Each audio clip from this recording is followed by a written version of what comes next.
안녕하세요. 찬송 가사에 반드시 이기리로다 이렇게 희망에 찬 그 가사 내용이 있습니다. 우리 찬양대 복장에 승리의 부위가 보이십니까? 네. 어린 시절 로버트 태권 부위의 그 부위는 승리를 나타내는 것과 같았는데 오늘 찬송 가사도 반드시 이길 거라는 그 승리에 대한 확신을 줍니다. 누군가에게 아주 귀한 선물을 택배로 받기로 했다면 그 선물을 갖고 오는 택배기사가 정말 반가울 겁니다. 이 목사를 만날 때 어떤 기분이 드느냐가 자신의 영적 건강을 나타낸다고 생각을 합니다. 하나님의 말씀이라는 귀한 선물을 기대하는 마음이 있다면 정말 반가울 겁니다. 그런데 애국조회의 교장 선생님 훈시 듣는 기분이 든다면 혹 신앙의 병이 든 모습이라고 생각하고 또 혹 자신이 마음에 들어 하지 않는 정치인의 연설을 듣는 것과 같은 느낌이 든다면 이 신앙에 아주 중병이 들었다고 생각합니다. 영적으로 건강하신지 모르겠습니다. 저는 반가운데 반갑죠? 네, 아주 건강해 보이십니다. 네, 기도로 시작하겠습니다. 우리 가운데 역사하시는 거룩하신 아버지 하나님, 아무 소망 없었던 저희를 그리스도 예수 안에서 있는 모습 그대로 받아주시고 하나님의 자녀 삼아주신 것 진심으로 감사를 드립니다. 이 땅에서의 매일의 우리의 일상이 그 은혜에 보답하는 삶이 되기를 바라고 원합니다. 우리의 연약함을 고백하고 매일의 삶 속에서 부활의 능력을 사모하고 기다립니다. 그리스도를 죽은 자 가운데 살리신 것처럼 우리의 삶을 영적으로 살려주시고 우리의 언행을 통해 하나님의 영광을 나타내 주시기를 주님께 기도합니다. 또 시대를 분별하고 이 마지막 때 더욱 세월을 아끼고 기회를 붙잡고 살 수 있도록 일깨워 주시기를 주님께 간구합니다. 또 우리의 마음을 넓혀 주셔서 우리 주변에 있는 영혼들을 마음에 품고 그리스도 예수의 마음으로 대하며 또 전도할 수 있도록 우리 각 사람을 사용해 주시기를 주님께 간구합니다. 또 우리를 살펴주시고 혹 우리 중에 구원에 이르지 못하는 자 있는지 주님 일깨워 주시며 또 긍휼과 은혜로 이끌어 주시기를 주님께 간구합니다. 주님 앞에서는 그날 모든 숨겨진 것이 드러났을 때 결코 부끄러움 없이 주님 만날 수 있도록 이 땅에서의 삶을 빛 가운데 나타내 주시고 또 잘못된 것을 돌이킬 수 있도록 강권하시며 이끌어 주시기를 주님께 간구합니다. 그리스도 예수의 마음을 품고 매일의 삶을 살 수 있도록 우리 삶을 다스려 주시옵소서. 또 주님 안에서 계획된 청년의 집회 그리고 6월 13일 또 대집회 주관해 주시고 예비해 주시며 우리에게 속한 소중한 영혼들을 인도할 수 있도록 기회로 삼아 주시기를 주님께 기도합니다. 우리 각 사람을 의의 병기로 사용하여 주시옵소서. 또 오늘 함께 나누는 말씀을 축복해 주셔서 모든 교훈이 마음에 새겨지며 또 우리 삶의 변화를 일으킬 수 있도록 주의 은혜를 더해 주시기를 주님께 간구합니다. 특별히 어려운 가운데 있는 모든 분들 기억해 주시고 병상의 고통에서 일어날 수 있도록 이끌어 주시며 영과 육이 더 온전할 수 있도록 긍휼을 베풀어 주시기를 기도합니다. 신앙의 핍박으로 고난 중에 있는 분들 더욱더 위로해 주시며 믿음의 승리를 이룰 수 있도록 도와주시기를 주님께 기도합니다. 또 잘못된 교훈에 흔들리지 않도록 우리 각 사람 더욱 불쌍히 여기시고 도와주시고 이끌어 주시기를 기도합니다. 주께 의지합니다.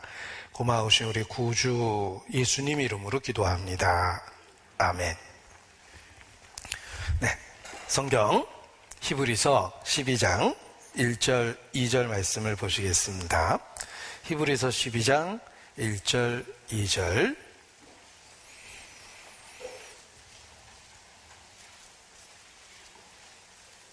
이러므로 우리에게 구름같이 둘러싼 허다한 증인들이 있으니 모든 무거운 것과 얽매이기 쉬운 죄를 벗어버리고 인내로써 우리 앞에 당한 경주를 경주하며 믿음의 주여 또 온전케 하시는 이인 예수를 바라보자.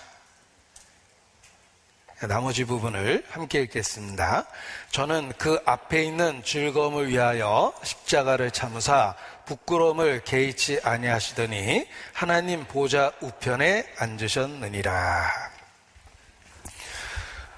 지난 4월 독일 수양에 참여하면서 독일에 있는 세 개의 교회를 방문하고 또 함께 모여 춘계 수양회를 할 수 있는 특별한 은혜를 누렸습니다. 그리고 독일이라는 지역 자체가 종교 개혁이 시작됐던 그 곳이기 때문에 여러 종교 개혁과 관련한, 특별히 마르틴 루터와 관련한 지역에도 이렇게 가보고 여러 교훈을 얻을 수 있었습니다. 오늘 그때 마음에 받았던 그 교훈들을 정리해서 이렇게 함께 나누고자 합니다. 이 본문의 배경은 히브리서 12장이고 11장에 이어서 우리에게 교훈해주고 계십니다. 이 히브리서 11장에 보면 믿음장이라고 일컬어지는 그 표현처럼 믿음이 무엇인지를 선언하고 그리고 믿음의 선진들을 이렇게 소개해주고 있습니다. 믿음은 바라는 것들의 실상이요 보지 못하는 것들의 증거이다. 한 번 읽으면 이게 무슨 의미인지 잘 마음에 와닿지 않습니다. 그런데 일단 외워놓고 그 말씀을 수시로 묵상해 보면 그 의미가 더욱더 깨달아집니다. 믿음은 바라는 것들의 실상이요 보지 못하는 것들의 증거입니다. 우리가 꽃 한 송이 또 나르는 새 한 마리를 봐도 하나님을 기억해낼 수 있습니다. 믿음으로 하나님을 볼 수 있기 때문에 그렇습니다. 믿음은 바라는 것들의 실상이요 보지 못하는 것들의 증거입니다. 그리고 또 삶의 위기가 닥칠 때 우리는 보이지 않지만 하나님을 의지해서 그 어려움을 능히 견뎌낼 수 있습니다. 믿음은 바라는 것들의 실상이요 보지 못하는 것들의 증거이기 때문에 그렇습니다. 그리고 한 번도 가보지 않은 천국, 그 천국을 바라보고 기뻐할 수 있는 이유도 바로 믿음은 바라는 것들의 실상이요 보지 못하는 것들의 증거이기 때문에 그렇습니다. 아파트 하나를 계약해도 달랑 손에 쥔 것은 종이 한 장입니다. 그 계약서 종이 한 장으로 아직 지어지지도 않은 아파트를 소유한 것처럼 기뻐합니다. 그리고 시간이 흐르면 흐를수록 그 아파트에 입주한다라는 그 기대감과 소망으로 이제 현재의 불편함을 견뎌낼 수가 있습니다. 믿음은 더욱더 그러합니다. 한 번도 보지 않은 천국이지만 우리의 삶이 무너져 갈 때 우리는 늙고 병들고 있습니다. 앞으로도 점점 더 우리의 육신은 슬픈 얘기지만 사실입니다. 점점 더 초라해질 것입니다. 하지만 믿음은 바라는 것들의 실상이요 보지 못하는 것들의 증거이기 때문에 한 번도 보지 못한 천국에 대해서 확실한 소망을 갖고 위로를 받으며 살 수 있는 것입니다. 히브리서 11장은 믿음을 정의하고 그리고 앞서 믿음의 길을 걸어간 선진들을 하나하나 소개해주고 있습니다. 그래서 많은 증인들을 히브리서 11장에서 만날 수 있는 것입니다. 그들의 삶은 믿음으로 시작해서 믿음으로 살고 믿음으로 죽었습니다. 히브리서 11장에 믿음으로라는 말이 계속 반복적으로 나오기 때문에 그들의 삶의 비결을 금방 눈치챌 수 있습니다. 그들의 다양한 삶에 공통점이 있었습니다. 하나님에 대한 믿음입니다. 그 믿음으로 다양한 삶의 문제를 해결하고 승리했던 것입니다. 우리도 마찬가지입니다. 우리는 다양한 삶의 모습을 갖고 있고, 그리고 우리가 겪고 있는 어려움이 여러 가지 모양으로 나타나고 있습니다. 경제적으로 어려웠던 시절이 있고, 경제적으로 조금씩 나아지기 시작하면 몸이 아프기 시작하고, 또 몸도 잘 추스리고 경제적으로도 여유를 찾고 있으면 가족 간의 갈등이 생기고, 또 전혀 예기치 못한 사건 사고가 생기기도 합니다. 그러나 이 모든 삶의 문제를 해결할 수 있는 비결이 있습니다. 그 비결을 이 믿음의 선진들이 분명하게 우리에게 가르쳐주고 있는 것입니다. 그들은 다양한 삶의 모습, 여러 시대에 살았지만은 인생을 살아가는 공통된 승리의 비결이 있었습니다. 그것이 바로 믿음으로입니다. 이 히브리서 11장을 통해서 우리는 믿음이 우리의 삶의 시작과 끝이 되어야 된다라는 걸 깨달을 수 있습니다. 그리고 12장 1절에 보면 이러므로라는 말로 이어서 우리 각 사람에게 교훈을 새겨주고 있습니다. 우리에게 구름같이 둘러싼 허다한 증인들이 있다. 예수를 바라보자. 이렇게 교훈해주고 있는 것입니다. 우리가 살아가고 있는 우리는 단 한 번의 인생을 삽니다. 때로 내가 처음 가는 길일 수도 있습니다. 나이가 그러합니다. 10대, 20대, 30대, 처음 30대의 길을 들어서서 가고 50대, 60대도 그러합니다. 70대, 80대도 처음 겪어보는 일이죠.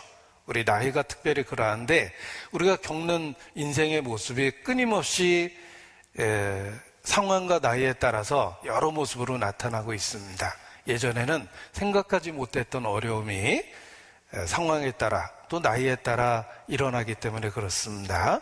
그런데 모든 일을 믿음의 증인들이 그러했던 것처럼 우리도 오직 믿음으로 그 문제를 해결하고 주님 앞에 설 수 있는 것입니다. 어떤 유명한 등산 순례 코스가 있다면 나는 처음 초행길이지만 이미 그 길을 많은 사람이 걸어갔던 그 기록을 갖고 있습니다. 우리 신앙의 길이 그렇습니다.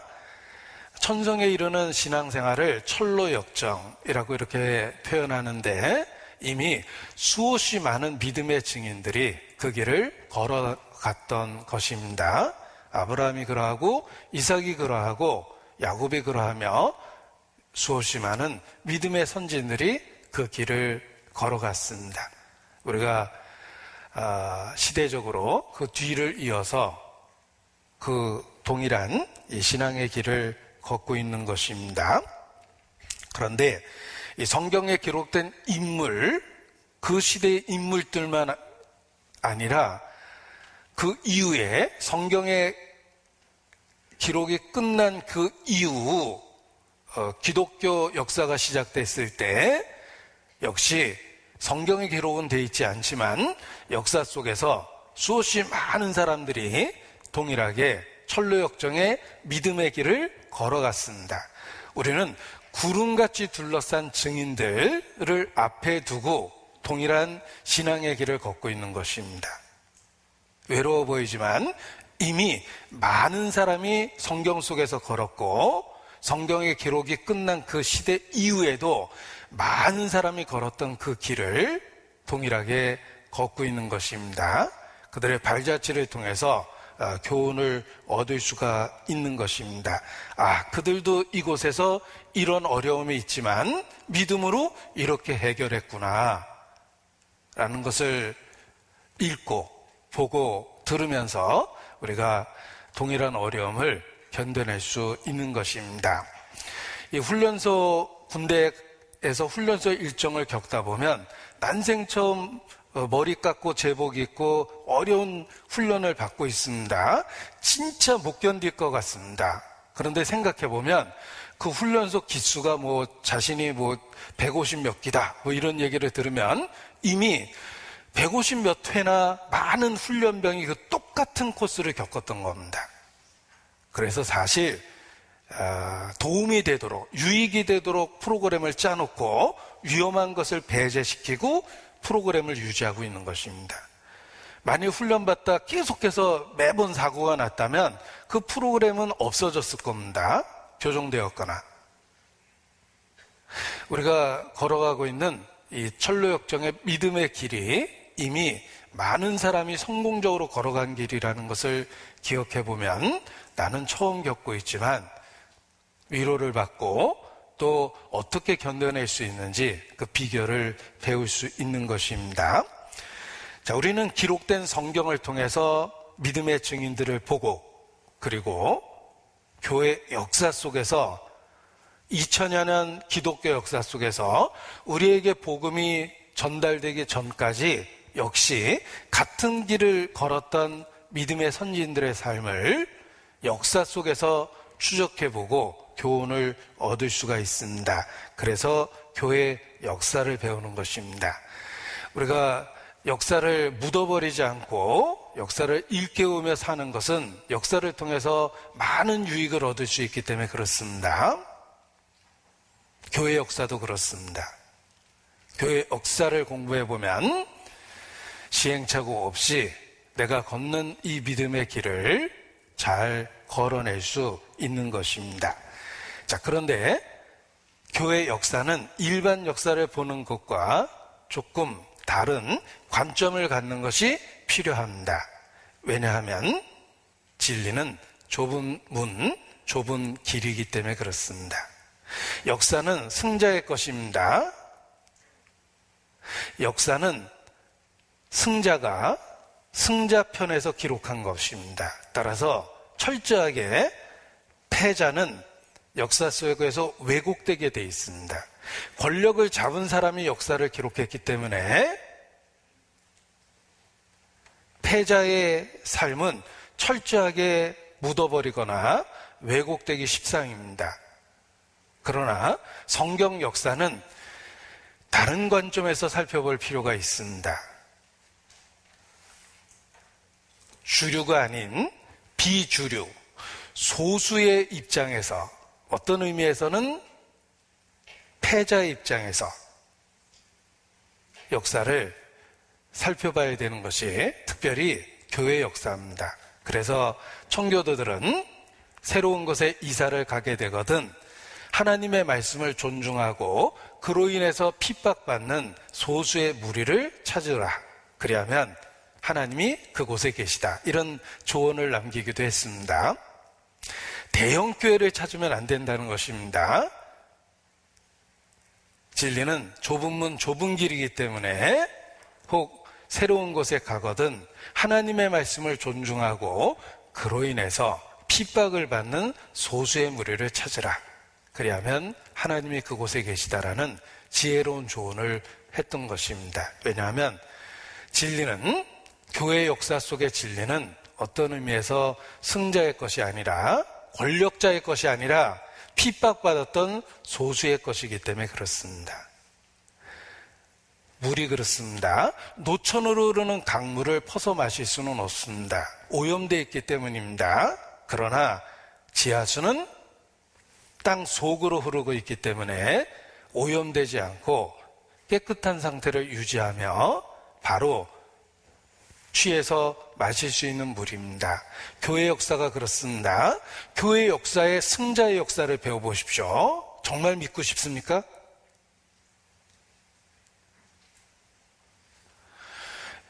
승자가 기록한 교회 역사는 부패의 역사입니다. 종교만큼 더러운 일에 얼룩진 역사가 없습니다. 온갖 비리에 연루되어 있고 썩은 냄새가 진동을 합니다.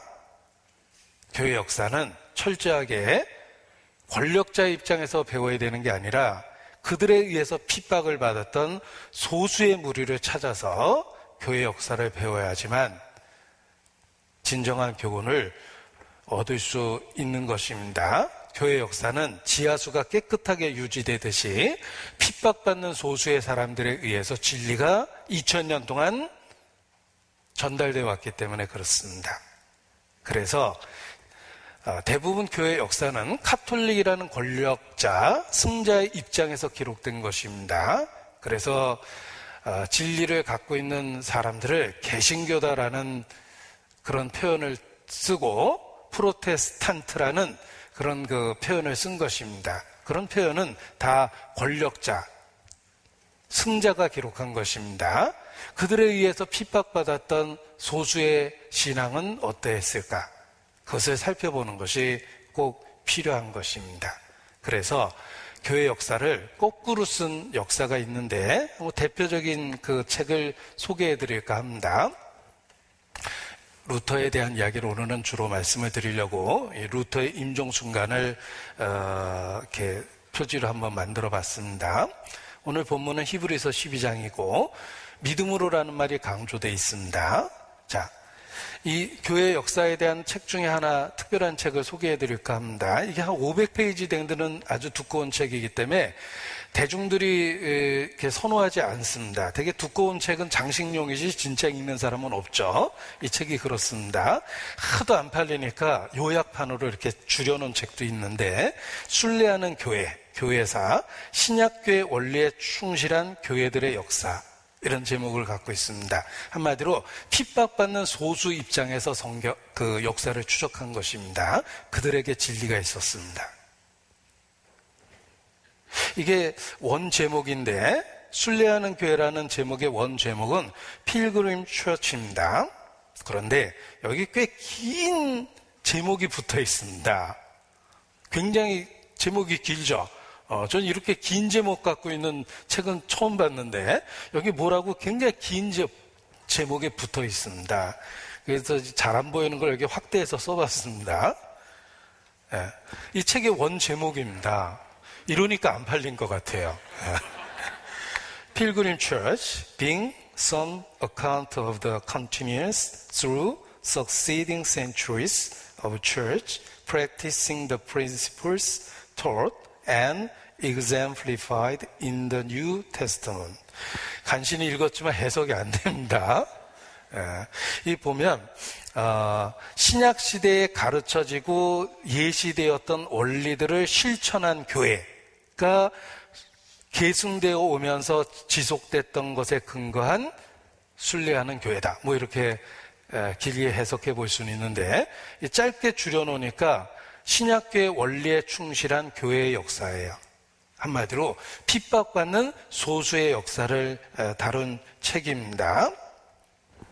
그래서 오히려 복음이 어떻게 전달돼 왔는지 목숨을 걸고 복음을 지켰던 사람들의 역사를 볼 수가 있는 것입니다.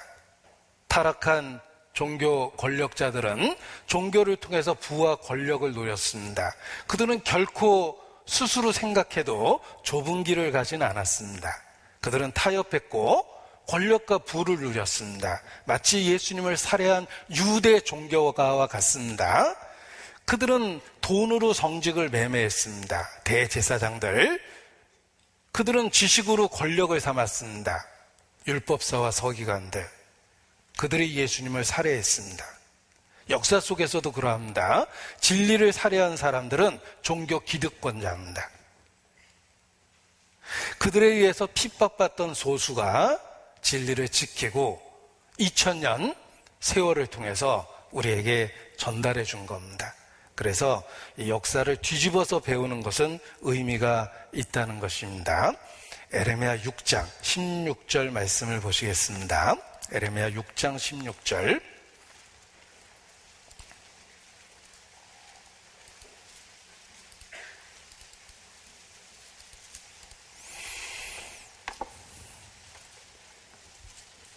하나님께서 5번이나 적극적인 동사를 써서 회개를 권유합니다. 여호와께서 이같이 말씀하시되 너희는 길에 서서 보며 옛적 길고 선한 길이 어디인지 알아보고 그리로 행하라. 너희 심령의 평강을 얻으리라 하나 그들의 대답이 우리는 그리로 행치 않겠노라. 이래서 타락한 겁니다. 하나님은 여기 보면 5개의 동사를 써요. 서서, 보며, 알아보고, 행하라. 이게 이제 원어를 읽어보니까 5개의 동사가 쓰여져 있더라고요. 그들에게 강하게 권유하고 간절하게 권유한 겁니다. 그러니까 동사를 5가지나 써가지고 이렇게 이야기하시고, 또 하나 나팔 소리를 들으라. 파수꾼의 나팔 소리를 들으라. 6번째 동사를 쓰시는데 그들은 짧은 말로 거절하죠? 실수이다. 자기 취향대로 믿은 겁니다. 결국은 그들이 하나님의 아들을 살해했고 교회 역사 속에서 진리를 붙잡은 소수의 사람들을 끊임없이 핍박해 왔습니다. 그래서 이 교회 역사를 한 번쯤은 뒤집어서 배울 필요가 있다는 것입니다. 철저하게 왜곡됐던 그 역사를 바로잡아서 핍박받았던 소수, 그들이 무엇을 믿었는지 살펴보면 놀랍게도 진리, 하나님의 말씀만을 붙잡았다는 사실을 발견하게 됩니다. 그래서 제가 소개드렸던 책에 굉장히 반복되는 표현인데 이렇게 대표적인 표현을 좀 읽어보겠습니다. 이러한 진실된 역사는 할 수 있는 한 잊혀짐을 당해왔다. 박해자들이 휘두르는 폭력에 의해 많은 저서들은 그 저자와 같은 운명에 처해져 철저히 말살되어 버렸다. 그들의 가르침이 기록된 문서가 불태워졌다는 것입니다. 그뿐 아니라 자신들의 잔혹성을 정당화하기 위해서라면 진실을 왜곡하는 것쯤은 아무렇지도 않게 여길 수 있는 사람들에 의해 그들에 대한 역사는 심하게 조작되어 유포되었다. 요즘 정치 얘기 같아서 제가 또 한 번 읽기가 뭐한데, 그러한 역사 속에 그들은 이단자로 잘못 묘사되어 있고, 그들의 분명한 태도로 거부했던 악한 교리도 그들로부터 나온 것으로 잘못 알려지게 되었다. 그러니까 철저하게 왜곡돼서 역사 속에 그들이 오해를 받았다는 것입니다. 그들에게 진리가 있었습니다. 카톨릭 시대에 종교 재판에 의해서 살해된 사람들, 그 재판 기록을 단순한 호기심으로 모았던 사람이 있습니다. 그는 카톨릭에 대한 열정적인 충성 때문에 이단자라고 불리우는 그들의 재판 기록을 이렇게 찾아서 읽었습니다. 읽다 보니까 다 복음이에요. 결국은 무엇이 진리인지 깨닫게 되고 그 기록을 모아서 책을 낸 사람도 있습니다. 그 책이 역사 속에서 많이 읽혀졌던 존 폭스의 순교사화라는 책입니다. 그냥 재판 기록을 모았음에도 불구하고 그들은 자기의 피와 목숨으로 자신이 믿고 있는 진리를 주장하고 기꺼이 죽음을 맞이했는데, 그 기록을 모아놓고 보니까 그냥 진리 그 자체였던 것입니다. 진리를 이용해 먹는 기득권자들이 있고 진리로 핍박받는 소수의 사람이 있습니다.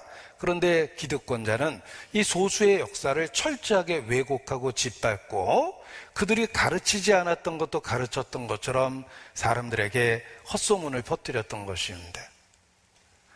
역사 속에서 그런 일이 참 많습니다. 예수 믿는 것들이 모여서 사람 고기도 먹는다며, 고기와 사람 몸과 피를 먹는다고 그러대? 이런 소문이 많이 있었습니다. 성찬식 하는 모습을 보고 이것이 내 몸이라, 이것이 내 피라, 예수님의 그 성찬식과 관련한 말씀을 철저하게 왜곡해서 그런 식으로 유포한 겁니다. 우리나라 초기 기독교 역사 속에 선교사들이 그 아이를 이렇게 살해하고 어린애들을 납치해서 살해해서 약을 만든다는 헛소문이 오랫동안 퍼져가지고 선교사들이 애매하게 엄청 핍박을 받았습니다. 고종 황제까지 나타나서 그런 일이 살펴보니 없었다라고 얘기할 정도로 그 소문이 이 조선 열도에 확 퍼지기도 했습니다. 이 역사 속에서 이 대적자, 이 땅에 들끓는 그 마귀가 왜곡된 그 내용을 널리 유포시켰다는 겁니다. 그래서 역사 속에서 그들은 철저하게 짓밟히고 묻혀버렸던 겁니다. 이 내용이 이제 책 속에 많이 들어있어요. 그리고 또 하나의 표현은 대중을 선동하기 위해 어떤 특정한 사례를 일반화해서 말하고 그들이 하지도 않은 말과 행동을 마치 했던 것처럼 이야기하며 그들이 가장 싫어했던 교리마저도 마치 그들이 가르치고 있는 것처럼 말하곤 했다. 죄 용서받았으니까 이제 막 살아도 된다네. 그런 식의 그 과장된 표현을 통해서 철저하게 왜곡시켜버렸던 겁니다. 이게 이제 교회 역사 속에서 오래된 사례라는 것입니다. 그리고 예수께서도 그러한 그 핍박을 받을 것을 미리 말씀해 주시기도 하셨습니다. 마태복음 5장 10절입니다. 마태복음 5장 10절.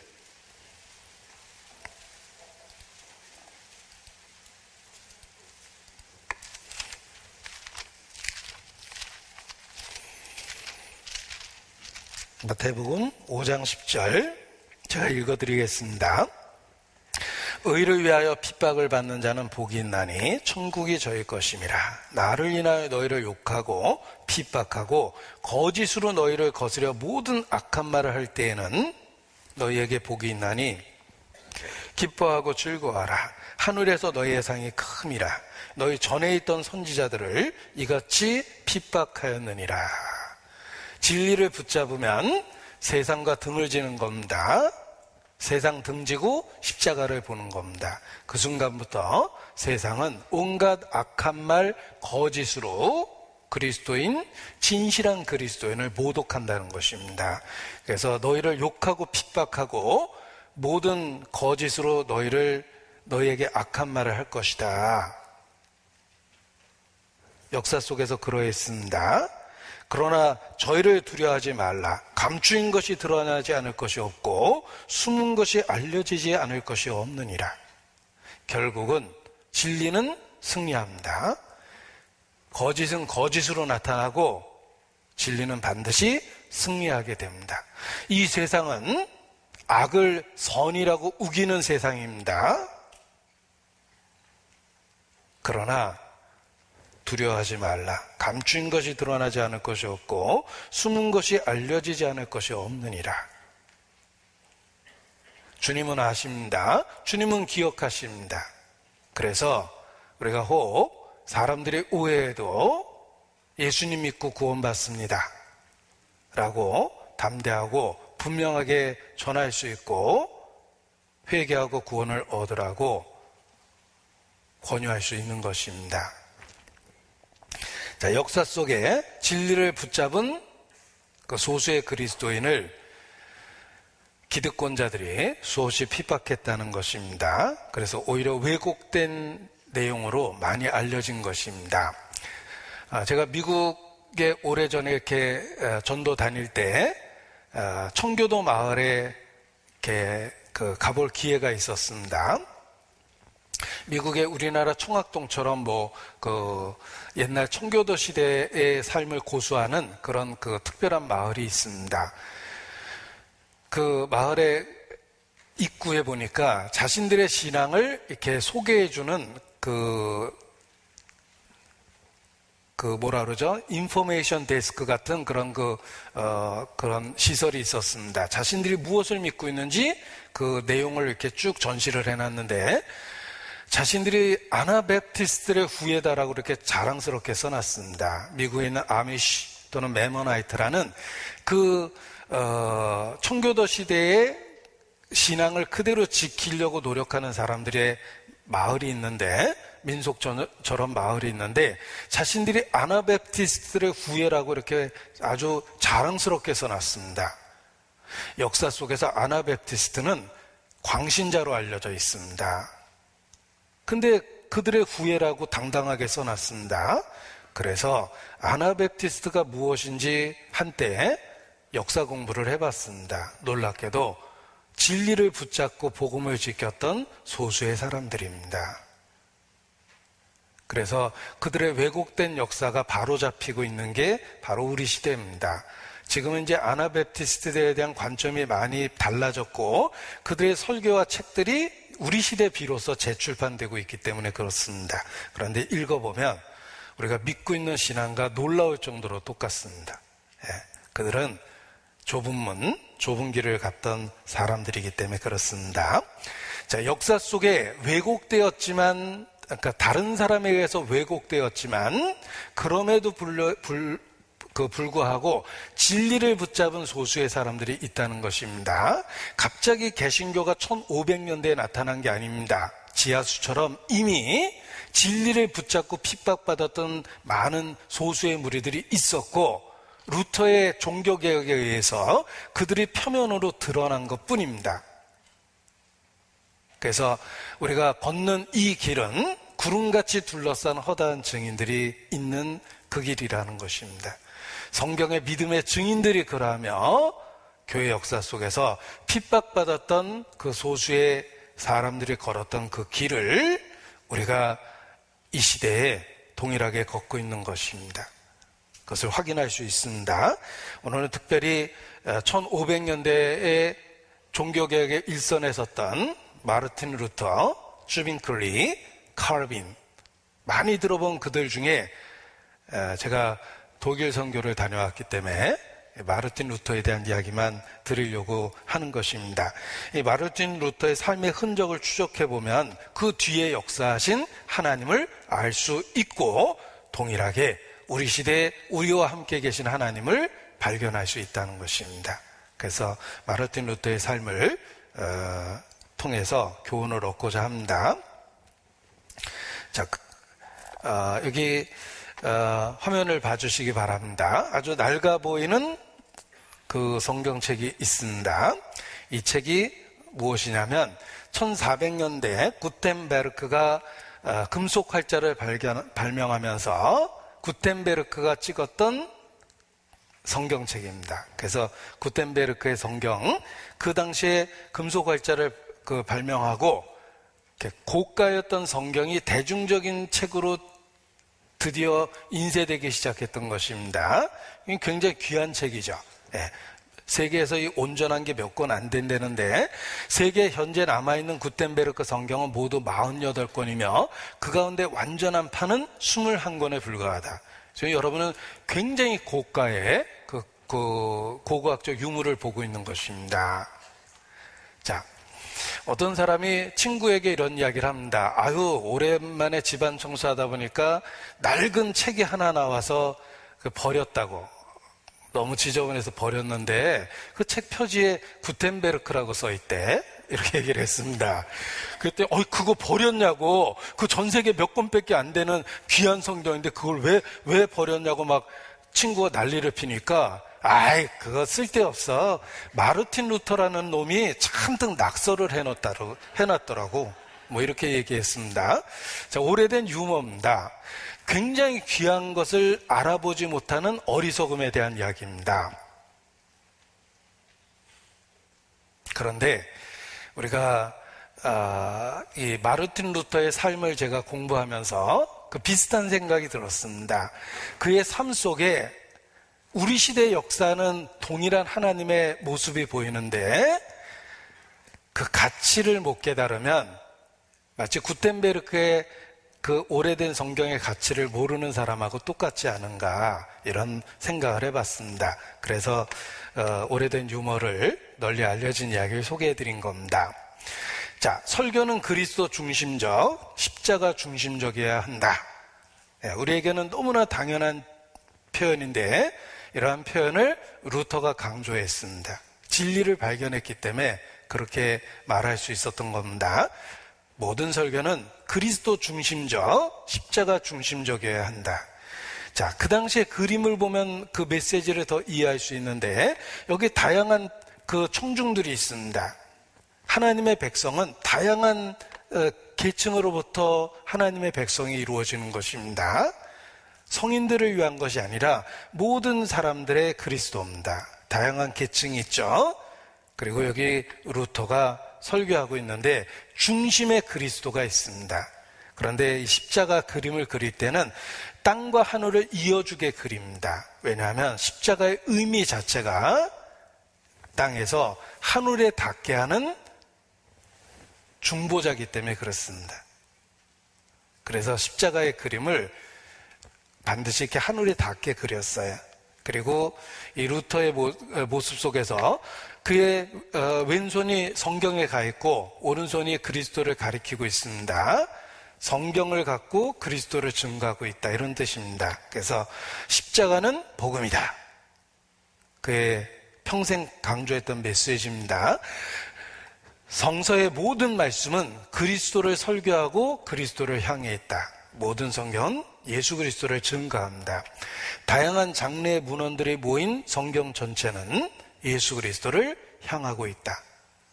이런 표현들이 마르틴 루터의 그 평생의 가르침을 잘 요약할 수 있는 그런 표현입니다. 그래서 그의 삶을 이렇게 추적해 보면 현재 우리에게 큰 교훈을 준다는 것입니다. 우리가 얻을 수 있다는 것입니다. 여기 우리 독일 선교를 20년째 독일에서 선교하고 있는 우성은 선교사님이 독일 지역에 살고 있기 때문에 그 루터와 관계된 것들을 이렇게 정리하고 직접 사진을 찍고 이렇게 책을 냈는데, 이 좋은 책이 왜 재고로 남아 있는지 참 이상합니다. 내가 여기 섰나이다라는 루터의 삶을 추적한 책이 있습니다. 제가 이번 독일 선교 중에 또 독일의 선교사님이 쓴 책이기 때문에 선교 내내 이 책을 읽고 다녔습니다. 그래서 더더욱 루터와 함께한 독일 선교인 것 같아서 마음에 큰 은혜를 받았습니다.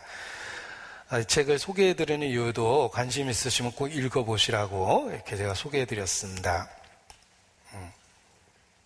그리고 루터의 삶을 요약한 내용을 좀 구해봤는데, 그림은 유치하지만 그 안에 담겨져 있는 내용은 아주 귀합니다. 루터의 삶을 요약해봤습니다. 자, 루터가 활동했던 시대에 르네상스가 일어난 이탈리아에는 전혀 훈련을 받지 못한 교구 사제들이 많았습니다. 그때는 지식이 일반화되지 않았습니다. 우리가 지닌 지식은 그저 보고 그냥 따라한 게 전부입니다. 교구 주교의 방문 시 사제들이 글을 모른다는 사실이 공공연히 드러났습니다. 시대 자체가 그랬고 사제들조차도 예외 없이 지식이 없었다는 겁니다. 글을 못 읽었습니다. 사제의 수준이 낮은 이유는 사회적 신분이 낮았기 때문입니다. 그러니까 여러 과정을 통해서 승진해서 권력을 얻으면 비로소 부와 권력을 누렸지만, 평범한 사제들의 삶은 너무나 비참할 정도로 경제적으로 가난했습니다. 대부분 교회 역사 속에서 그렇습니다. 우리는 목사 그러면 대형 교회의 부를 누리고 있는 그 목사의 이미지를 생각합니다. 그러나 대한민국 목회자의 90%는 다 투잡을 가질 정도로 경제적으로 어렵습니다. 성공한 대형교회 몇 개의 교회가 부를 누리고 있는 거지, 대부분의 그 목회의 길을 가게 된다면 경제적으로 어려울 수밖에 없는 겁니다. 그 시대도 그러했다는 겁니다. 16세기 신부의 경우 수입이 미숙년 노동자보다 적었다. 이게 사실입니다. 많은 신부들이 적자를 메우려고 말이나 가축을 팔고 다녔습니다. 그러니까 사람들한테 더 무시를 당했죠. 제가 만날 때마다 죄송하지만 요거 하나 팔아주시겠어요? 그러면 목사 만날 때마다 부담되겠죠. 공감이 갑니다. 같은 시기 프랑스의 시골 성직자는 불황자와 거의 비슷했습니다. 그러니까 그 시대의 루터가 신부가 된 것은 이게 대단한 과정이 있었다는 거예요. 그래도 그들은 민사법정의 기소라든지 강제적 군복무는 면제자나 이렇게 특권은 누렸지만 경제적으로는 어려움이 이치해 있었다는 겁니다. 자, 이건 루터가 회심했던 그 계기입니다.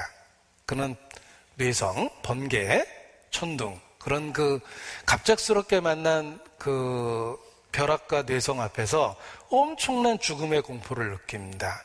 그래서 그 죽음의 공포 앞에서 자신의 아버지가 기도했던 기도문을 생각해냈어요. 아버지는 광산업을 했기 때문에 당시 광부들의 수호신이었던 성 안나라는 수호신을 이렇게 의지했습니다. 그러니까 기독교의 미신이 들어와서 성자들을 숭배했던 거예요. 그래서 성 안나라고 이렇게 부르면서 늘 기도했던 아버지 때문에 루터는 천둥벼락이 치는 그 공포 앞에서 성 안나여, 내가 수도사가 되겠나이다. 그러니까 죽음의 공포 앞에서 계속 그렇게 외칩니다. 그리고 루터는 장점이자 단점인데 한다면 하는 사람이에요. 그래서 그 일을 겪은 지 15일 만에 아버지의 반대에도 불구하고 정말 수도원에 자신의 발로 들어갑니다. 그러니까 결심하고 그냥 바로 실행에 옮겼던 거예요. 법률 공부를 했습니다. 당시에 법률 공부가 신분 상승의 도구가 됐기 때문에 법률가가 되려고 공부를 했고, 아버지는 그 아들에 대한 기대가 컸기 때문에 법전까지 사줬답니다. 그 법전이 집 몇 채를 살 수 있는 가격이었는데, 그런 엄청난 투자를 했던 아버지의 기대를 뒤로 하고 루터는 죽음 앞에서 죽음의 공포 앞에서 맹세한 대로 15일 만에 수도원에 자진 입소를 합니다. 이게 이제 루터의 삶에 큰 계기가 됐던 겁니다. 한마디로 죽음의 공포에 의해서 루터는 자신의 삶의 방향을 바꾼 거예요. 1505년 어느 날 장래 법률가를 꿈꾸던 청년은 무시무시한 천둥번개를 만나 성 안나여 수도사가 되겠습니다 라는 서원을 하고 보름 만에 그 서원을 지킵니다. 그는 1483년 독일 작센 지방 아이슬레벤에서 광부의 아들로 태어난 마르틴 루터였다. 아버지는 그 광산업을 해서 가난에서 벗어나서 비로소 돈을 모을 수 있었습니다. 그는 부모의 만류에도 불구하고 폭풍우 속에서 했던 서약을 지키고 어거스틴파의 수도원으로 자진 입소를 하게 됩니다. 그는 수도원의 엄격한 규율과 금식과 고행들로 건강이 많이 악화되기도 했습니다. 그래서 그 엄격한 규율에 따라서 생활을 했고, 매서운 영화에 취해도 담요 없이 잠을 청했고 모든 규칙을 철저하게 지켰습니다. 그 시대의 남방은 지금도 독일이 추운데 그 시대엔 더 추웠습니다. 그런데 그런 그 어려운 것을 그냥 다 감수하고 수도사의 생활을 했던 겁니다. 루터뿐만 아니라 당시 사람들은 구원을 다음과 같이 생각했습니다. 개인의 선행을 통해 얻어지는 거야. 이렇게 선행의 결과가 구원이다라는 생각을 했습니다. 그래서 구걸이나 순례나 고행과 성자나 성물 숭배가 지나치게 강조됐습니다. 선행을 통해서 천국에 간다고 생각하면 도대체 얼마만큼 이렇게 되죠. 따라서 그 선행을 포인트 쌓듯이 올릴 수밖에 없어요. 그래서 성인들의 이름을 부르면 또 몇 점이 추가되고, 성인들의 유물을 손으로 직접 만져보면 또 몇 점 추가, 뭐 이런 식으로 그렇게 해서 끊임없이 포인트를 쌓아가서 천국에 간다, 이런 식으로 생각을 한 겁니다. 세례 요한님의 유골이 당시에 가장 인기가 높아서 가짜 유골이 많았답니다. 거기 포인트가 많이 되나봐요. 그리고 이렇게 계단을 만들어 놓은 이유는 고행입니다. 무릎으로 올라가는 거예요. 예수님이 재판받았을 때 빌라도가 서 있었던 계단이 28개의 계단이라고 역사에 말하는데, 그 콘스탄틴 황제의 어머니가 권력을 통해서 그 계단을 예루살렘에서 자신의 궁궐까지 옮겨왔습니다. 로마까지. 그래서 28개의 계단을 재조립해가지고 성당을 지었는데, 거기에 무릎으로 올라가면서 죄를 고하면 용서받는다고 이렇게 가르침을 받았기 때문에 루터도 거기를 끊임없이 올라갔다 내려갔다 하다가 아무리 올라가도 죄가 안 없어지는 것 같아요. 그래서 뭐 중간에 과감하게 내려왔다, 뭐 이런 그 이야기도 있습니다. 이게 이제 그 계단 28개의 계단입니다. 빌라도의 계단이라고 알려진 그 로마까지 옮겨놓은 성당의 계단입니다. 루터도 이러한 선행을 쌓고자 매우 진지하게 혹독한 노력을 했습니다. 홀로 있을 때 더러운 생각 속에 죄들과 싸웠고 그것을 떨쳐버리려고 무진 애를 썼습니다.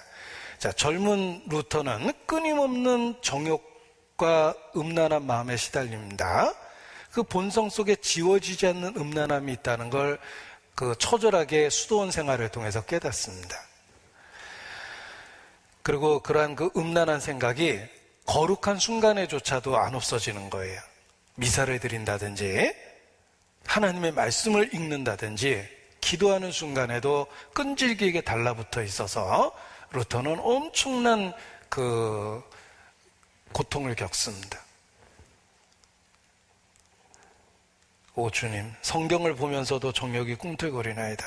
이 루터가 머물었던 방에 보면 잉크의 흔적이 여기저기 튀어 있었답니다. 그게 환상, 마귀의 환상이 보여서 이렇게 글을 쓰다가 그 마귀를 향해서 막 휘두르니까 잉크가 사방으로 다 튀었다. 뭐 이런 일화가 있습니다.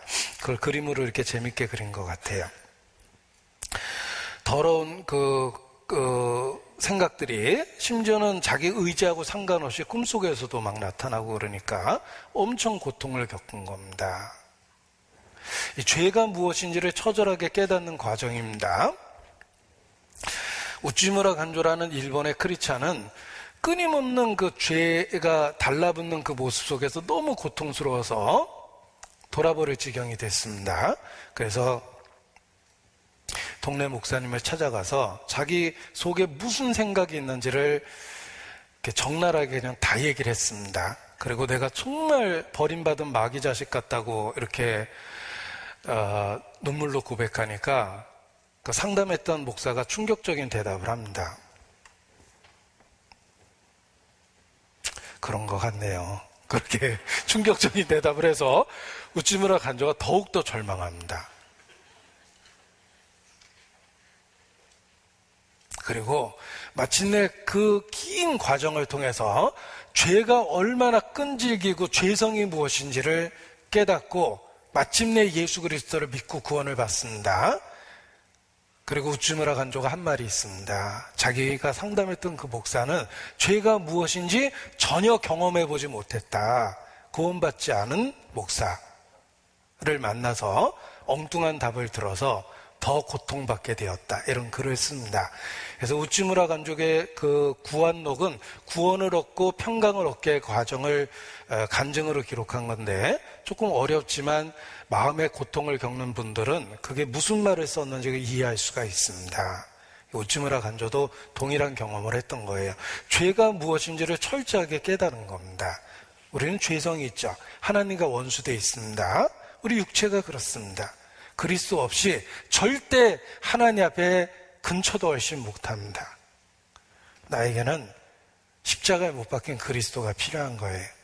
그래서 주의 이름을, 거룩한 주의 이름을 언제든지 부를 수 있는 겁니다. 이 루터는 동일한 진리를 발견하기 위한 과정을 겪었던 거예요. 죄는 최고의 신학이다. 이 루터가 한 말이에요. 하나님을 어떻게 배웁니까? 죄가 무엇인지 깨달으면 거룩한 하나님, 그 하나님께 나아갈 수 있는 그리스도를 발견하게 된다는 것입니다. 이 루터가 그걸 처절하게 깨달아 간 거예요. 그 과정이 있습니다. 열심히 일하면 죄가 없어질 거야. 육체적인 고행을 하게 됩니다. 자신의 능력보다 더 큰 봉사를 하는 거예요. 죽어라고 일만 한 겁니다. 그래도 죄는 안 없어집니다. 그걸 지켜보던 그 수도원장이 그렇게 괴로울 때마다 성경을 한번 공부해보게 이렇게 권합니다. 그래서 방향을 바로 가르쳐줘서 루터는 성경 공부에 매진하게 되고 귀한 성경을 선물로 받아요. 그 수도원장에게. 더욱더 성경을 읽기 시작하면서 성경에서 답을 얻고 진리를 발견하게 됩니다. 그리고 그 수도원 원장이 루터를 자신이 강의하고 있는 비텐베르크 대학의 그 자리, 강의 자리를 이렇게 넘겨줍니다. 그래서 수도사였던 그가 비텐베르크 대학의 교수가 됩니다. 당시 교수는 월급이 형편없었습니다. 그래서 비싼 인력을 쓸 수가 없어서 수도사들을 주로 교수로 썼답니다. 싼 맛에. 이 루터가 바로 그 거의 경제적으로 도움이 되지 않는 그 교수 생활을 시작하는데 루터는 처음엔 철학을 가르쳤습니다. 아리스토텔레스의 철학을 가르치면서 점점 좌절해요. 철학에 답이 없다는 걸 확실히 깨닫고 성경을 가르치기 시작합니다. 그러면서 시편, 로마서, 갈라디아서, 히브리서를 강의하면서 진리를 더욱더 깨닫게 됩니다. 가장 잘 배울 수 있는 방법은 가르치는 겁니다. 루터는 성경을 가르치기 시작했기 때문에 더 성경을 공부할 수밖에 없었고, 그로 인해서 성경 박사학위도 받습니다. 그리고 자신이 성경 박사학위를 받은 것을 엄청난 사명으로 여깁니다. 내가 말씀을 수호해야 될 사명을 얻은 거다, 이렇게 긍정적으로 받아들였기 때문에 말씀과 타협하지 않는 기준을 갖게 된 겁니다. 그래서 루터가 만들어져 갔다는 걸 볼 수 있습니다. 루터는 시간 속에서 하나님의 사람으로 만들어져 간 겁니다. 엄청난 고행을 하죠. 엄격한 수도원의 규칙들을 잘 지킨 그는 빠르게 정식 사제가 되었습니다. 그러나 내 속의 죄책감은 여전합니다. 하나님 도대체 이게 뭡니까? 자, 드디어 정식 사제가 돼서 첫 번째 미사를 집전하게 됐습니다. 첫 번째 미사를 집전하면서 아버지를 초대했어요. 자신이 그러니까 수도사가 되면서 등을 돌렸던 아버지를 첫 미사에 초대하게 됩니다. 이 아버지는 법관이 되기를 바랬는데 기대를 저버리고 수도사가 된 아들과 등을 돌렸지만, 그래도 아들이 정식 사제가 됐다고 그러니까 엄청난 기부금을 성당에 하고, 그리고 여러 말들이 끄는 마차를 타고 아주 자식의 얼굴을 세워주려고 거기에 참여를 했답니다. 요즘 말로 고급 승용차를 타고 엄청난 헌금을 하고 아들의 첫 번째 미사에 참여했는데, 이 루터가 첫 번째 미사를 완전히 망쳤답니다. 너무 두렵고 떨려가지고 첫 번째 미사를 완전히 망쳤대요. 이 루터는 잘 훈련된 사람이었지만 형식적인 미사를 집행하려고 그러니까 살아계신 하나님 앞에 너무너무 두려웠던 거예요. 원래 형식적인 미사 집행은 어려운 게 아닙니다. 숙달된 기능, 반복된 기능만 있으면 돼요. 그런데 루터는 살아계신 하나님을 느끼니까 너무 두렵고 무서웠던 거예요. 그래서 정상적인 진행이 안 될 정도로 첫 번째 미사 집전을 완전히 망쳐버렸답니다. 아버지는 그 모습을 보고 엄청나게 실망을 하고 돌아갔답니다. 저놈이 내 기대를 저버리고 수도사가 되더니 저렇게 사제로 둬도 형편없는 놈이구나, 이렇게 아버지도 엄청난 실망을 하고 돌아가게 되고, 루터도 더 낙심하게 됩니다. 그런데 말씀드린 것처럼 루터가 미사를 망친 이유는 하나님 앞에 선다고 생각하니까 너무 두렵고 무서웠던 거예요.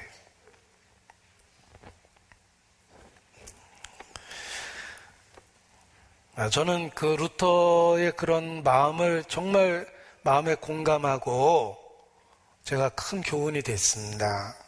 제가 말씀드린 것처럼, 그러니까 일단 하나님 앞에 선다는 게 너무 두렵고, 또 대중 앞에 선다는 것 자체가 제가 갖고 있는 캐릭터하고는 진짜 안 맞거든요. 제가 저기 앉아있을 때 눈도 잘 못 뜹니다. 이렇게 대중을 마주보고 서야 된다는 것 자체가 참 부담이 많이 돼요. 자, 그런데 정말 하나님이 도와주시겠다는 함께 하시겠다는 약속을 붙잡아야지만 그런 본성적인 두려움이 없어집니다. 저는 루터가 왜 그렇게 첫 번째 미사를 망쳤는지 충분히 마음에 공감이 됐어요. 형식적으로 하자면 잘할 수 있어요. 그런데 살아계신 하나님을 느끼니까 너무 두려웠던 거예요. 그걸 이제 코람 데오라고 그래서 하나님 앞에 신전의식이라고 그러죠. 루터는 정말 무서웠던 거예요. 그래서 첫 번째 미사를 완전히 망칩니다. 교황을 버리고 예수를 택한 49인의 신부들 이런 책이 있습니다. 오래전에 읽었던 간증집인데 신부였다가 크리스찬이 된 사람들의 간증을 모은 겁니다. 복음을 정말 깨달으니까 그리스도를 통해서 속죄받는다는 사실, 오직 그리스도를 통해서만 하나님께 나아갈 수 있다는 사실을 발견하고 나니까 신부가 미사를 집전할 수가 없었대요. 미사는 속죄를 반복하는 거예요. 그래서 예전에 파문시킨다는 말은 미사의 영성체를 못하게 해서 속죄를 못 받게 한다는 뜻이에요. 그래서 왕도 벌벌 떤 겁니다. 지옥 간다는 뜻이기 때문에. 그런데 신부가 정말 구원을 받으면 미사 집전이 안 된대요. 왜냐하면 속죄 제사는 절대 반복해서는 안 되는 겁니다. 왜냐하면 그리스도는 속죄를 완성했기 때문에 속죄 제사를 반복하면 안 되는 거예요. 그래서 미사를 집전할 수가 없었대요. 도저히.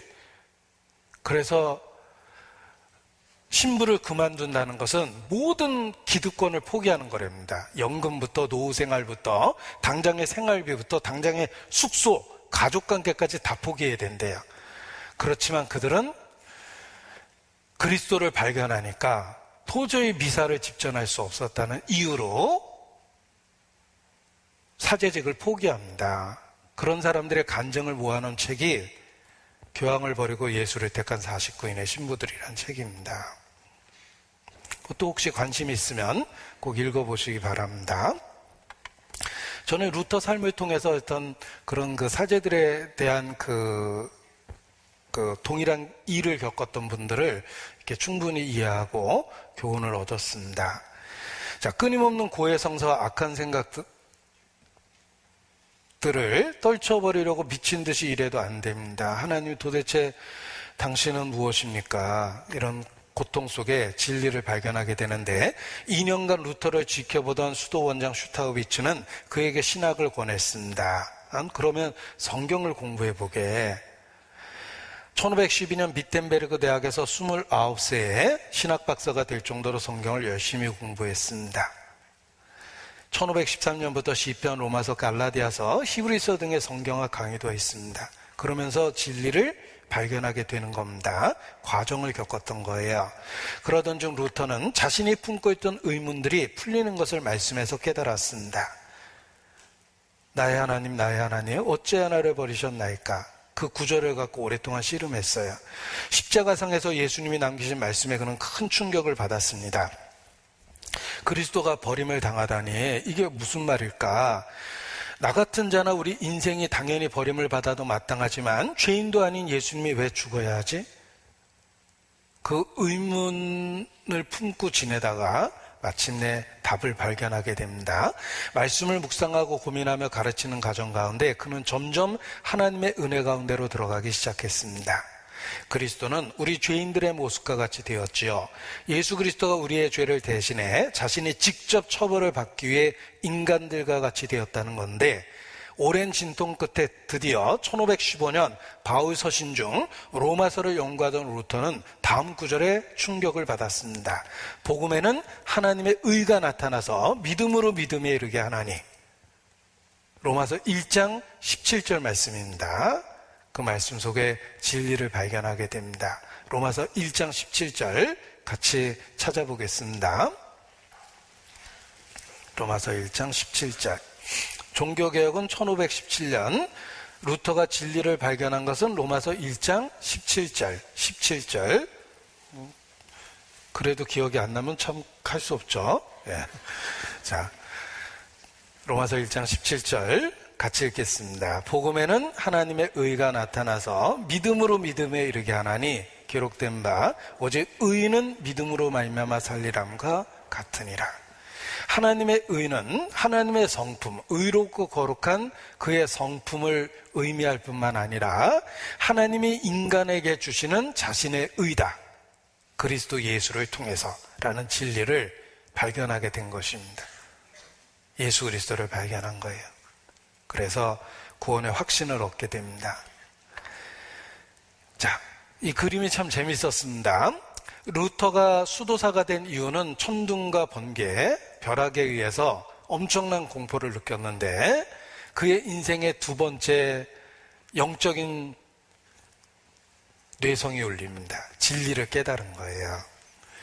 기록된 바 오직 의인은 믿음으로 말미암아 살리라. 그 구절에서 루터는 영적 확신을 얻고 밤낮으로 묵상하고 깊이 생각했습니다. 하나님 앞에서 의롭게 되는 게 믿음이구나. 예수를 믿는 믿음으로 의롭다함을 받는 거구나. 인간은 오직 인간의 죄를 대신해 죽으신 예수님을 믿고 받아들일 때만 의롭게 됨을 확신했습니다. 오직 예수 그리스도의 십자가만이 인간의 죄를 제거하고 사탄의 수중에서 건져내는 능력임을 알게 되었습니다. 그래서 루터는 오직 믿음에 의해서 의롭게 된다는 진리를 깨닫게 됩니다. 이신칭이 믿음으로 의롭다함을 받는다라는 진리를 발견한 겁니다. 그리고 보니까 자신이 속해 있는 세계가 많이 잘못되어 있고 자신이 보고 듣는 내용이 성경적이지 않다는 걸 알게 됩니다. 그래서 카톨릭과 갈등할 수밖에 없습니다. 그는 이 교리가 로마 카톨릭의 교리와 완전 반대됨을 알았습니다. 로마 교회 중보 기도도 전혀 필요하지 않고 그리스도만이 필요한데 루터의 깨달음이 교회에 어떤 파장을 몰고 올지 그때는 몰랐습니다.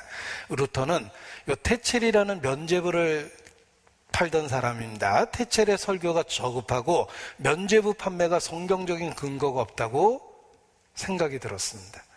우리 구원받고 나면 구원받지 않은 목사의 설교가 이상하게 들립니다. 이상한 말이기 때문에 이상하게 들린 거예요. 진리를 비춰보니까 진리의 용어를 쓰는데 내용이 다르니까 공감이 안 되는 거예요. 루터가 똑같은 고민을 한 겁니다. 자신이 속한 세계가 잘못됐다고 느껴진 겁니다. 오히려 인간이 죄를 더 짓게 만들고 면죄부 판매, 그리스도의 용서로부터 신자를 멀어지게 한다고 보았습니다. 죄에 대해 슬퍼하거나 회개하지도 못하게 한다. 나 어제 적금 들은 거 깨가지고 면죄부 다 샀잖아. 그런데 이런 식으로 생각하게 하는 겁니다. 이 점에서 루터의 신학은 카톨릭 교회의 신학과 전혀 달랐습니다. 이 카톨릭은 신학을 따지기 전에 면죄부 판매량이 줄어들어서 재정적인 손해가 났습니다. 그래서 분노한 거예요. 교리적인 논쟁을 하자는 게 아니라 아무튼 교회의 재정이 줄어들었거든요. 그러니까 루터를 죽여야 되겠다고 생각을 한 겁니다. 마르틴 루터는 신학적 논쟁을 목적으로 95개 토론문을, 이게 반박문이라는 것보다는 토론문이 적당한 게, 루터는 처음에 반박하자고 했던 게 아니에요. 학자기 때문에 이거 진짜 맞는 건지 틀린 건지 우리 한번 의논해 봅시다라는 토론을 위한 논제를 제시한 거예요. 그래서 라틴어로 썼습니다. 라틴어는 학자들의 언어고 소수만 읽을 수 있었어요. 일부러 라틴어로 써서 지식 있는 소수와 토론하기를 원했는데 루터의 생각과 달리 당시 인쇄술이 널리 보급됐기 때문에 독일어로 번역해서 독일 전역에 독일어로 번역된 95제의 토론문이 순식간에 퍼지게 된 겁니다. 그래서 루터의 의지와 상관없이 95개의 그 논제가 독일 전역에 퍼지면서 이 루터의 영향력이 자신의 의도와 상관없이 생긴 겁니다. 그러니까 처음에 라틴어로 기록한 그것을 사람들이 루터의 의지와 상관없이 독일어로 번역해서 대중들이 읽을 수 있는 언어로 널리 퍼뜨린 겁니다. 그래서 자신이 생각도 못했던 파장이 일어난 거예요. 95개의 토론문을 작성해 1517년 10월 31일 비텐베르그 성당문 앞에 붙였습니다. 거기에 면죄부가 효력이 없으며 신자들에게 헛된 안정을 주므로 오히려 해롭다는 내용이 들어있습니다. 글은 라틴어였지만 곧바로 독일어로 번역되어 전국에 퍼지면서 종교개혁의 불을 붙였습니다. 루터는 교회의 바벨론 뉴스라는 책을 통해서도 여러 저술 활동을 통해서도 무엇이 진리고 지금 무엇이 잘못되고 있는지를 논증했습니다. 그는 성례 제도나 사제들의 중보 제도가 신자들이 하나님께 직접 나가는 길을 막고 있다고 주장했습니다. 그리고 로마 가톨릭의 성례 가운데 5가지는 정당하지 않고 성찬과 세례만이 성경적이다라고 이야기를 합니다. 교황이 머리라는 전통적 교회관을 버리고 모든 신자가 제사장으로서 주께 예배한 초대교회 본질로 돌아가자고 했습니다. 1520년 기독교인의 자유를 통해 기독교인의 생활과 구원에 관해 말했습니다. 착한 행실이 사람을 선하게 만들지 못합니다. 구원받은 증거가 선행으로 나타나는 것뿐입니다. 기독교인의 삶은 영적인 것과 세상적인 것을 분리하지 않고 자기가 맡은 분야에서 하나님을 섬기는 것입니다. 구원받았다 꼭 성직자가 되는 게 아니라 요리사가 될 수도 있고 청소부가 될 수도 있고 어떤 직업이든지 가질 수 있다. 자신이 갖고 있는 그 직업을 통해서 하나님이 자신을 부른 그 목적을 이룰 수가 있다. 모든 직업이 성직과 같다. 이렇게 가르친 것입니다. 꼭 우리가 수도원에 들어가는 게 영적인 게 아닙니다. 올바로 가르치기 시작했죠. 그는 성경을 갖고 성경의 가르침을 펼친 것입니다. 그래서 이 루터가 그 시대에 큰 영향을 끼쳤던 것입니다. 자, 오늘 그 제목이 루터에 대한 이야기인데 하필이면 그림을 루터의 임종의 순간을 그렇게 표지로 삼았습니다. 루터 초상화가 사실 많습니다. 그럴듯한 초상화가 많은데 왜 하필이면 임종의 순간을 초상화로 담았을까? 그 이유가 있습니다. 루터는 1483년 태어나서 1546년 63세의 삶을 살았습니다. 자, 그런데 루터의 임종을 제가 표지로 삼은 이유가 있습니다.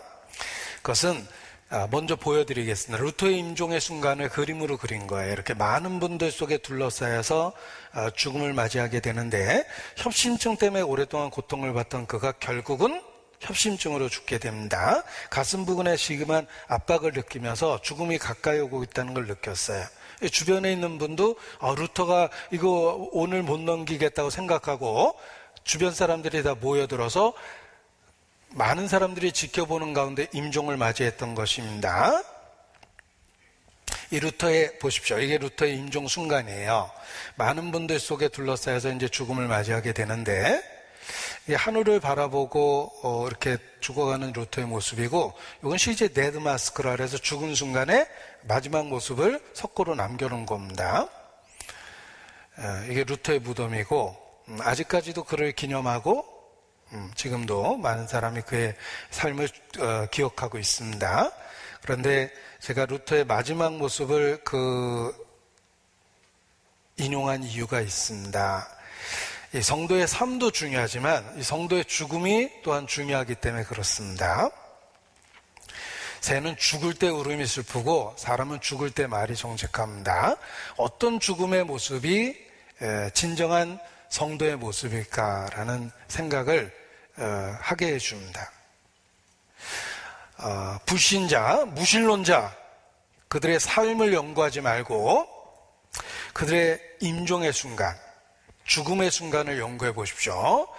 여러분 큰 부자의 죽음의 순간, 권력자의 죽음의 순간, 독재자의 죽음의 순간, 궤변을 일삼았던 무신론자의 죽음의 순간을 공부해 보면 하나님 없이 죽는다는 게 얼마나 끔찍한 일인지 알게 될 겁니다.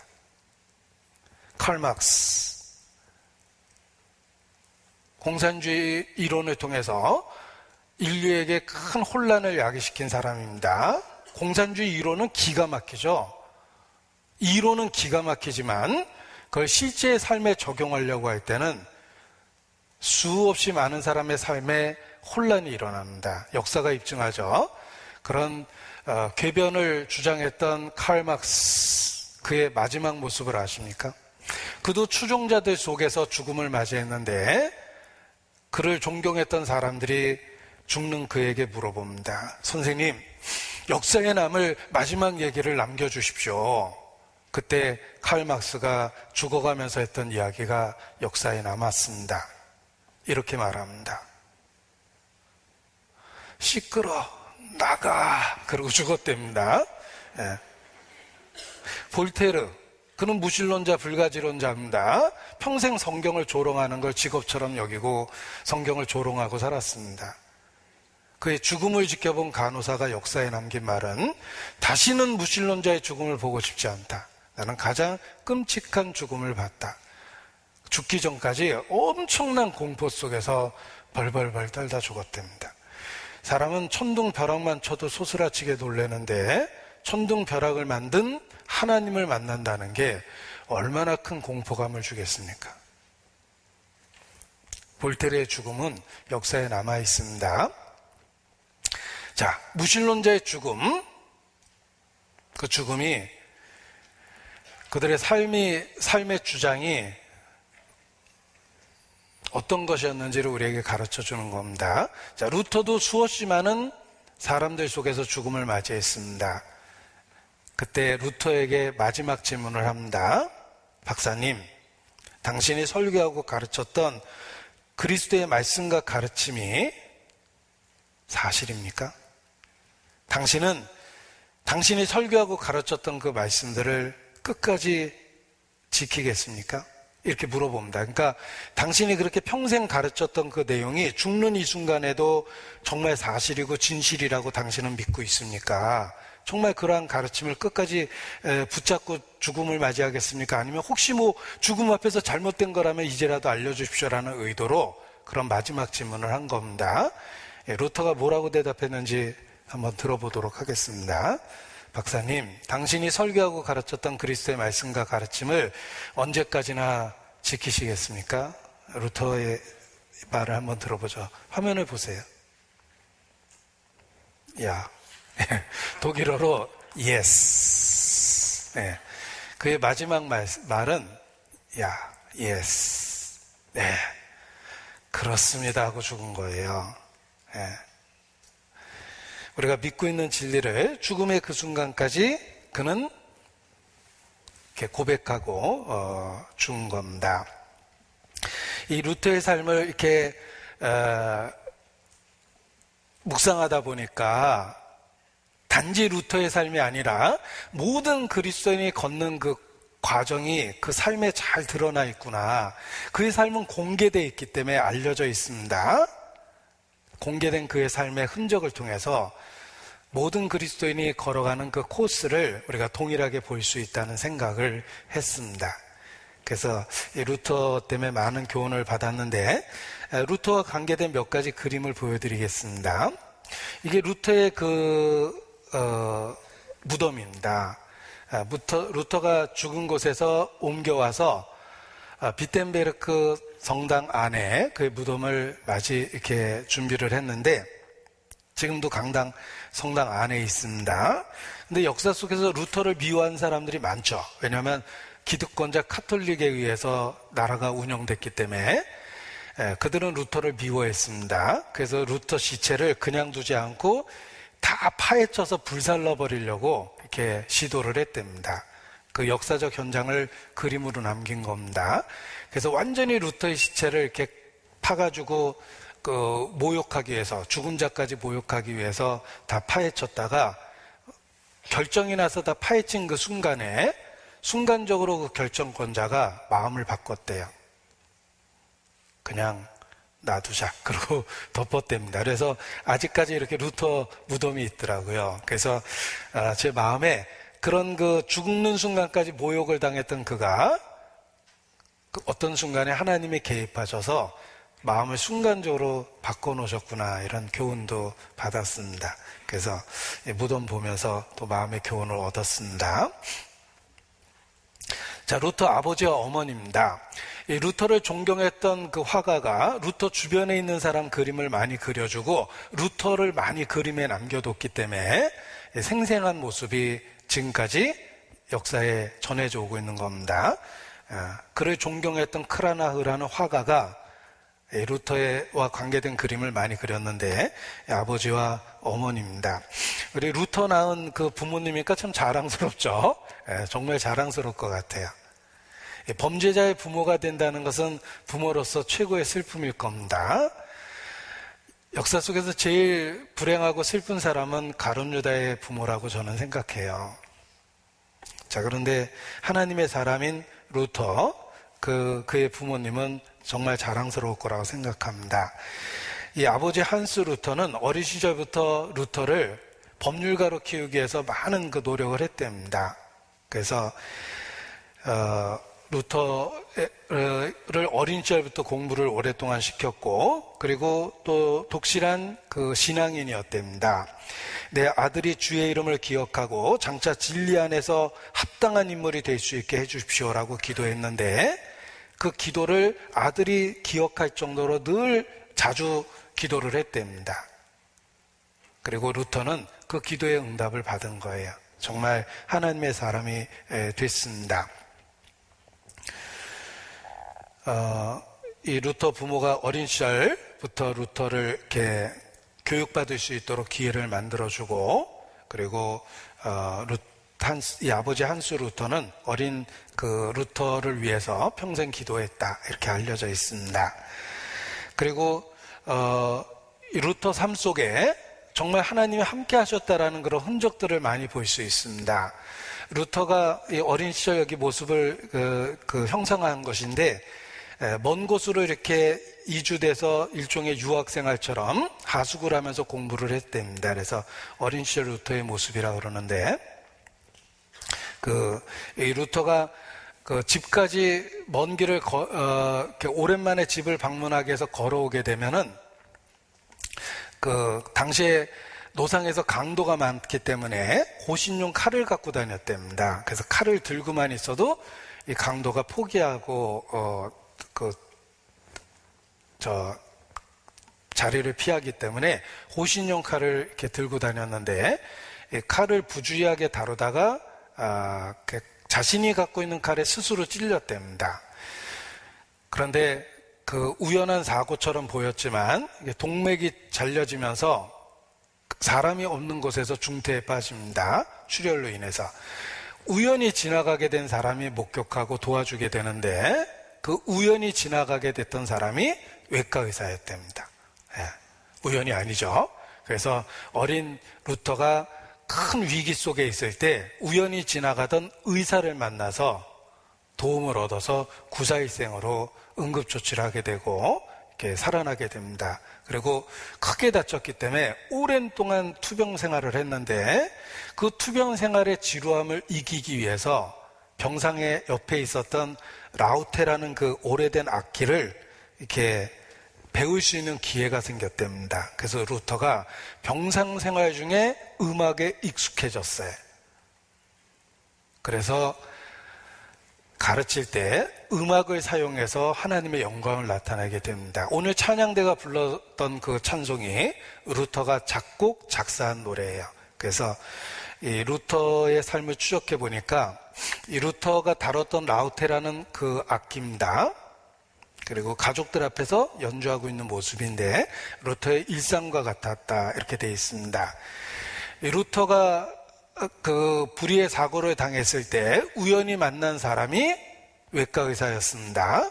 그리고 병상에 오랜 고통을 당했지만 그 기간에 음악에 익숙해지고 라우테라는 악기를 배웠고 평생 음악과 함께 살 수 있는 그런 재능을 그때 얻게 된 겁니다. 그래서 루터가 작사 작곡한 그 노래의 그 당시의 악보입니다. 내주는 강한 성이요라는 바로 그 노래입니다.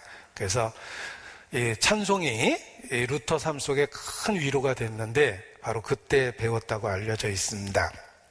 이것도 루터 삶 속에 하나님이 함께 계셨다는 그 증거라고 생각합니다.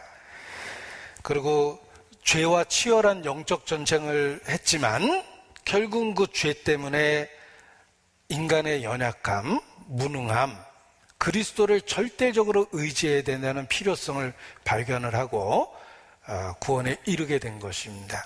그래서 그의 수도원 생활을 통해서 하나님께 가까이 나아가려고 할 때 죄 때문에 오랫동안 고통받았던 그 시절이 오히려 죄의 실체와 참상을 깨닫게 하고 복음이 왜 우리 모두에게 필요한지를 확실히 알게 해주는 계기가 됐다. 그리고 그는 성경을 통해서 답을 얻었기 때문에 평생 성경과 다른 것은 받아들일 수가 없었답니다. 그래서 수없이 많은 위협 속에서도 말씀으로 그것을 견뎌낸 것입니다. 그걸 잘 나타내는 그림이 여기 있는데 보여드리겠습니다. 이것은 루터가 95개의 반박문을 게재했던, 토론문을 게재했던 그 문입니다. 그 문에 95개의 토론문을 이렇게 재현해 놨어요. 그리고 요 위에 그림이 보이시죠? 이게 루터와 평생의 동역자가 됐던 멜라니톤이라는 그 동역자의 모습입니다. 루터와 동역자의 모습입니다.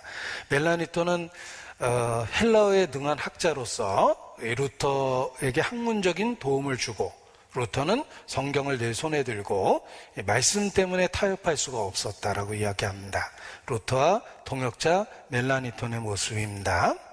그리고 이것이 이제 루터가 그 보름수에 소환돼서 종교적인 그 재판을 받게 되는데, 그때 루터 모습을 형상한 겁니다. 당시에 황제와 그리고 교황 측에서 파견된 사람들, 그 당시에 학자들, 이들이 모여서 이제 루터를 재판하고 있는 모습입니다. 그런데 루터는 여기 보면 항상 성경을 손에 들고 있습니다. 그리고 루터와 논증했던 사람들은 여기 무슨 서류 뭉치 들고 있죠. 이게 오래된 전통적 가르침, 인간의 가르침에서 사람들은 전통과 또는 인간의 가르침 뭐 이런 걸 갖고 교회 권위와 역사적 전통 이런 걸 가지고 루터를 윽박질렀고, 루터는 항상 성경을 갖고 논증했기 때문에 루터를 당해낼 재간이 없었다라고 이야기합니다. 여기 논증하고 있는 모습이 그렇죠. 여기 잔뜩 종이 뭉치가 오래된 전통적 가르침들이에요. 역사적. 그런 걸 갖고 루터를 윽박질렀고, 루터는 성경 하나 들고 성경과 다른데 어떻게 받아들이냐 이러면서 신앙을 지킬 수 있었던 것입니다. 루터의 삶에는 항상 성경이 있었다. 이것이 그의 삶의 비결입니다.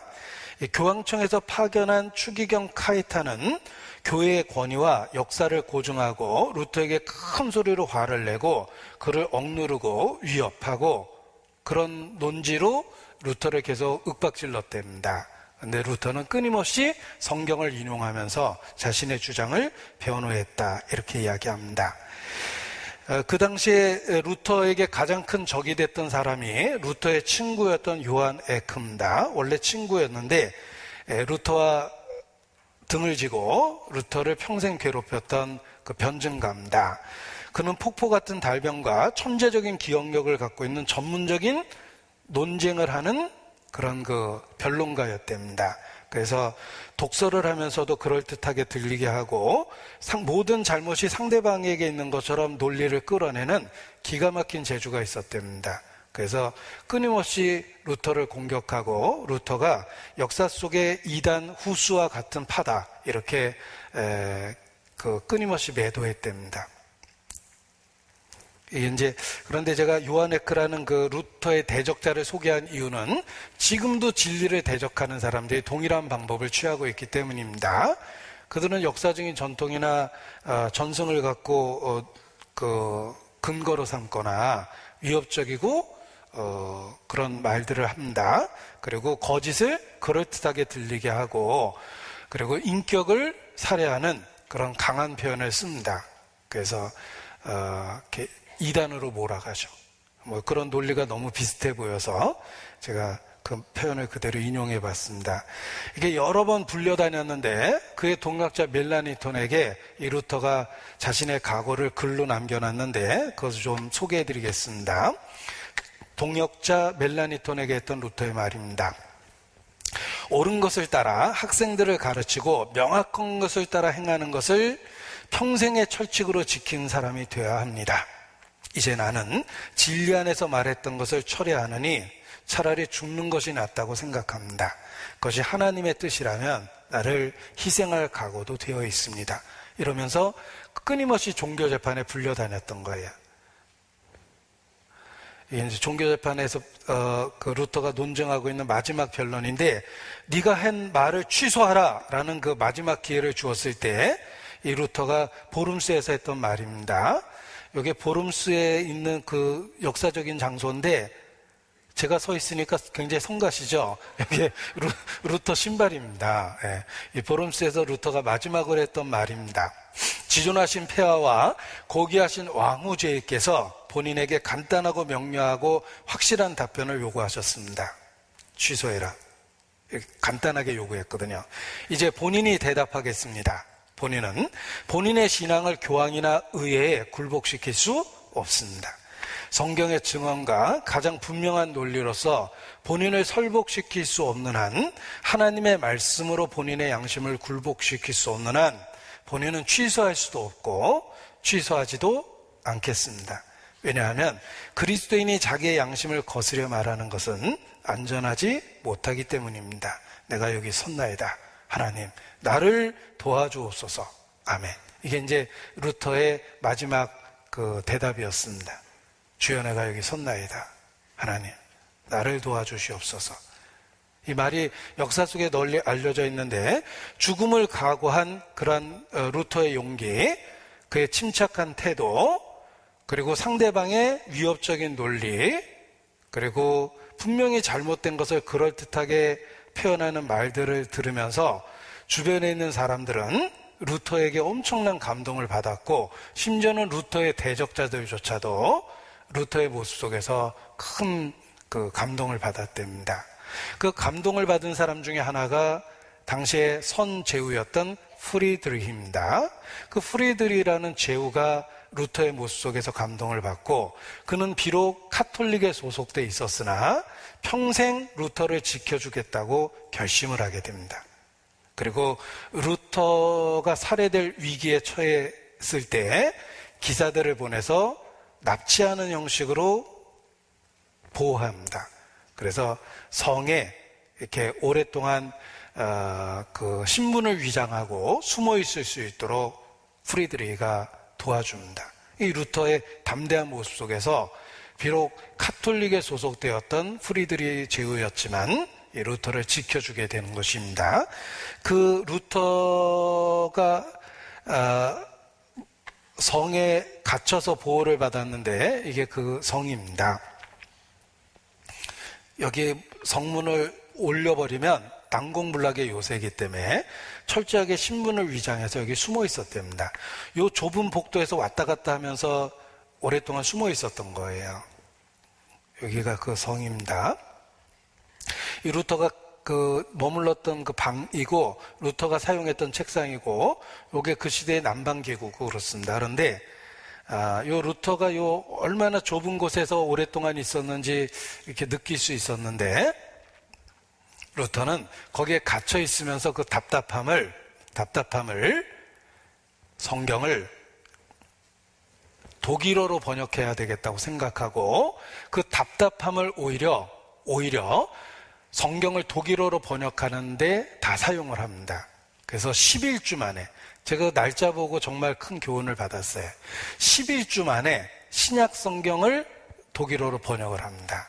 그리고 독일어가 바로 출판이 됐고, 그로부터 얼마 후에 다시 구약까지 완간해서 독일어 성경이 나오고, 독일어 성경이 지금까지 쓰이고 있는 것입니다. 자, 루터는 큰 위기 속에서 성에 갇히게 됐습니다. 하나님이 보호하시는 방법이었습니다. 그리고 그 기간에 사탄은 루터를 죽이려고 애를 썼지만, 하나님은 그 기간에 성경이 독일어로 번역될 수 있도록 역사하신 겁니다. 그리고 그 독일어 번역이 지금까지 귀하게 쓰여지고 있습니다. 우리 셰익스피어 그러면 영어가 이렇게 대중적인 언어가 될 수 있도록 아름다운 표현을 쓴 대표적인 문호로 알려져 있습니다. 그런데 사실 영어가 아름답게 된 이유는 영어 성경에 있는 표현들이 알려지면서입니다. 그와 같이 우리말 성경도 우리말로 번역되면서 우리 한글이 기가 막히게 자유롭게 사용되는 대중적인 언어가 된 거예요.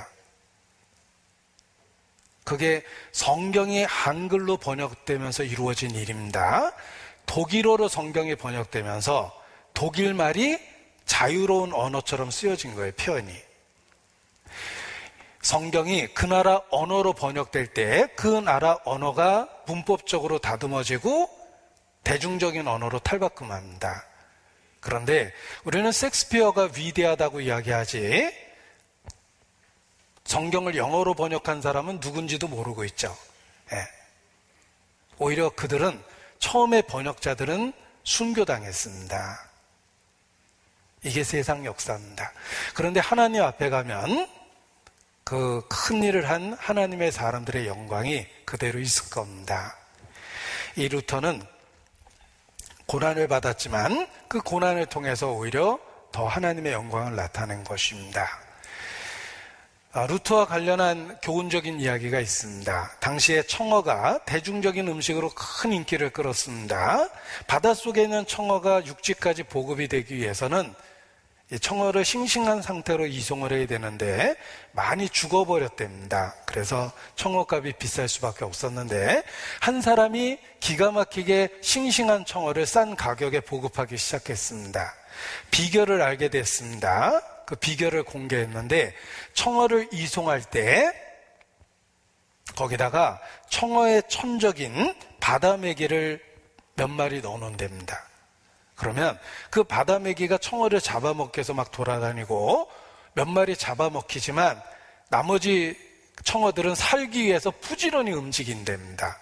그래서 도착지에 이송할 때까지 싱싱한 상태를 유지하고 있대요. 그래서 싱싱한 청어를 유지하기 위해서 그의 천적인 바다메기를 같은 통 안에 넣어서 이송했다. 그와 같이 루터의 삶 속에 바다메기 같은 천적들 삶의 고통이 있었습니다. 그가 끊임없이 조롱을 당했습니다. 신부 출신의 아내와 결혼했습니다. 보라자매라고 그랬는데 카탈리나 폰 보라라는 풀네임을 갖고 있습니다. 이 보라자매하고 마르틴 루터 형제님이 결혼을 했는데 사람들이 노래를 만들어서 조롱했답니다. 신부와 수녀가 결혼했으니 그 사이에 적그리스도가 태어난다. 이렇게 노래를 했답니다. 얼마나 모욕적이고 그의 자녀들은 얼마나 고통스러웠겠습니까? 그리고 카톨릭 신문을 보면 늘 루터를 조롱한 게 가득했대요. 이게 루터 조롱한 그림이에요. 루터 머리통 속에 마귀가 들어서 끊임없이 조종하고 있다. 뭐 이런 뜻이고 루터는 7머리 달려있는 마귀다. 이렇게 조롱을 했답니다.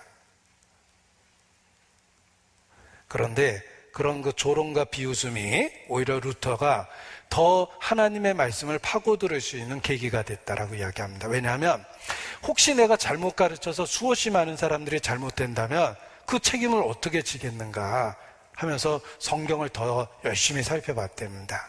그래서 루터가 수없이 많은 단점에도 불구하고 성경적인 개혁을 이룰 수 있었다고 이야기합니다. 그래서 청어와 바다메기의 이야기가 루터와 관련해서 교훈이 됩니다.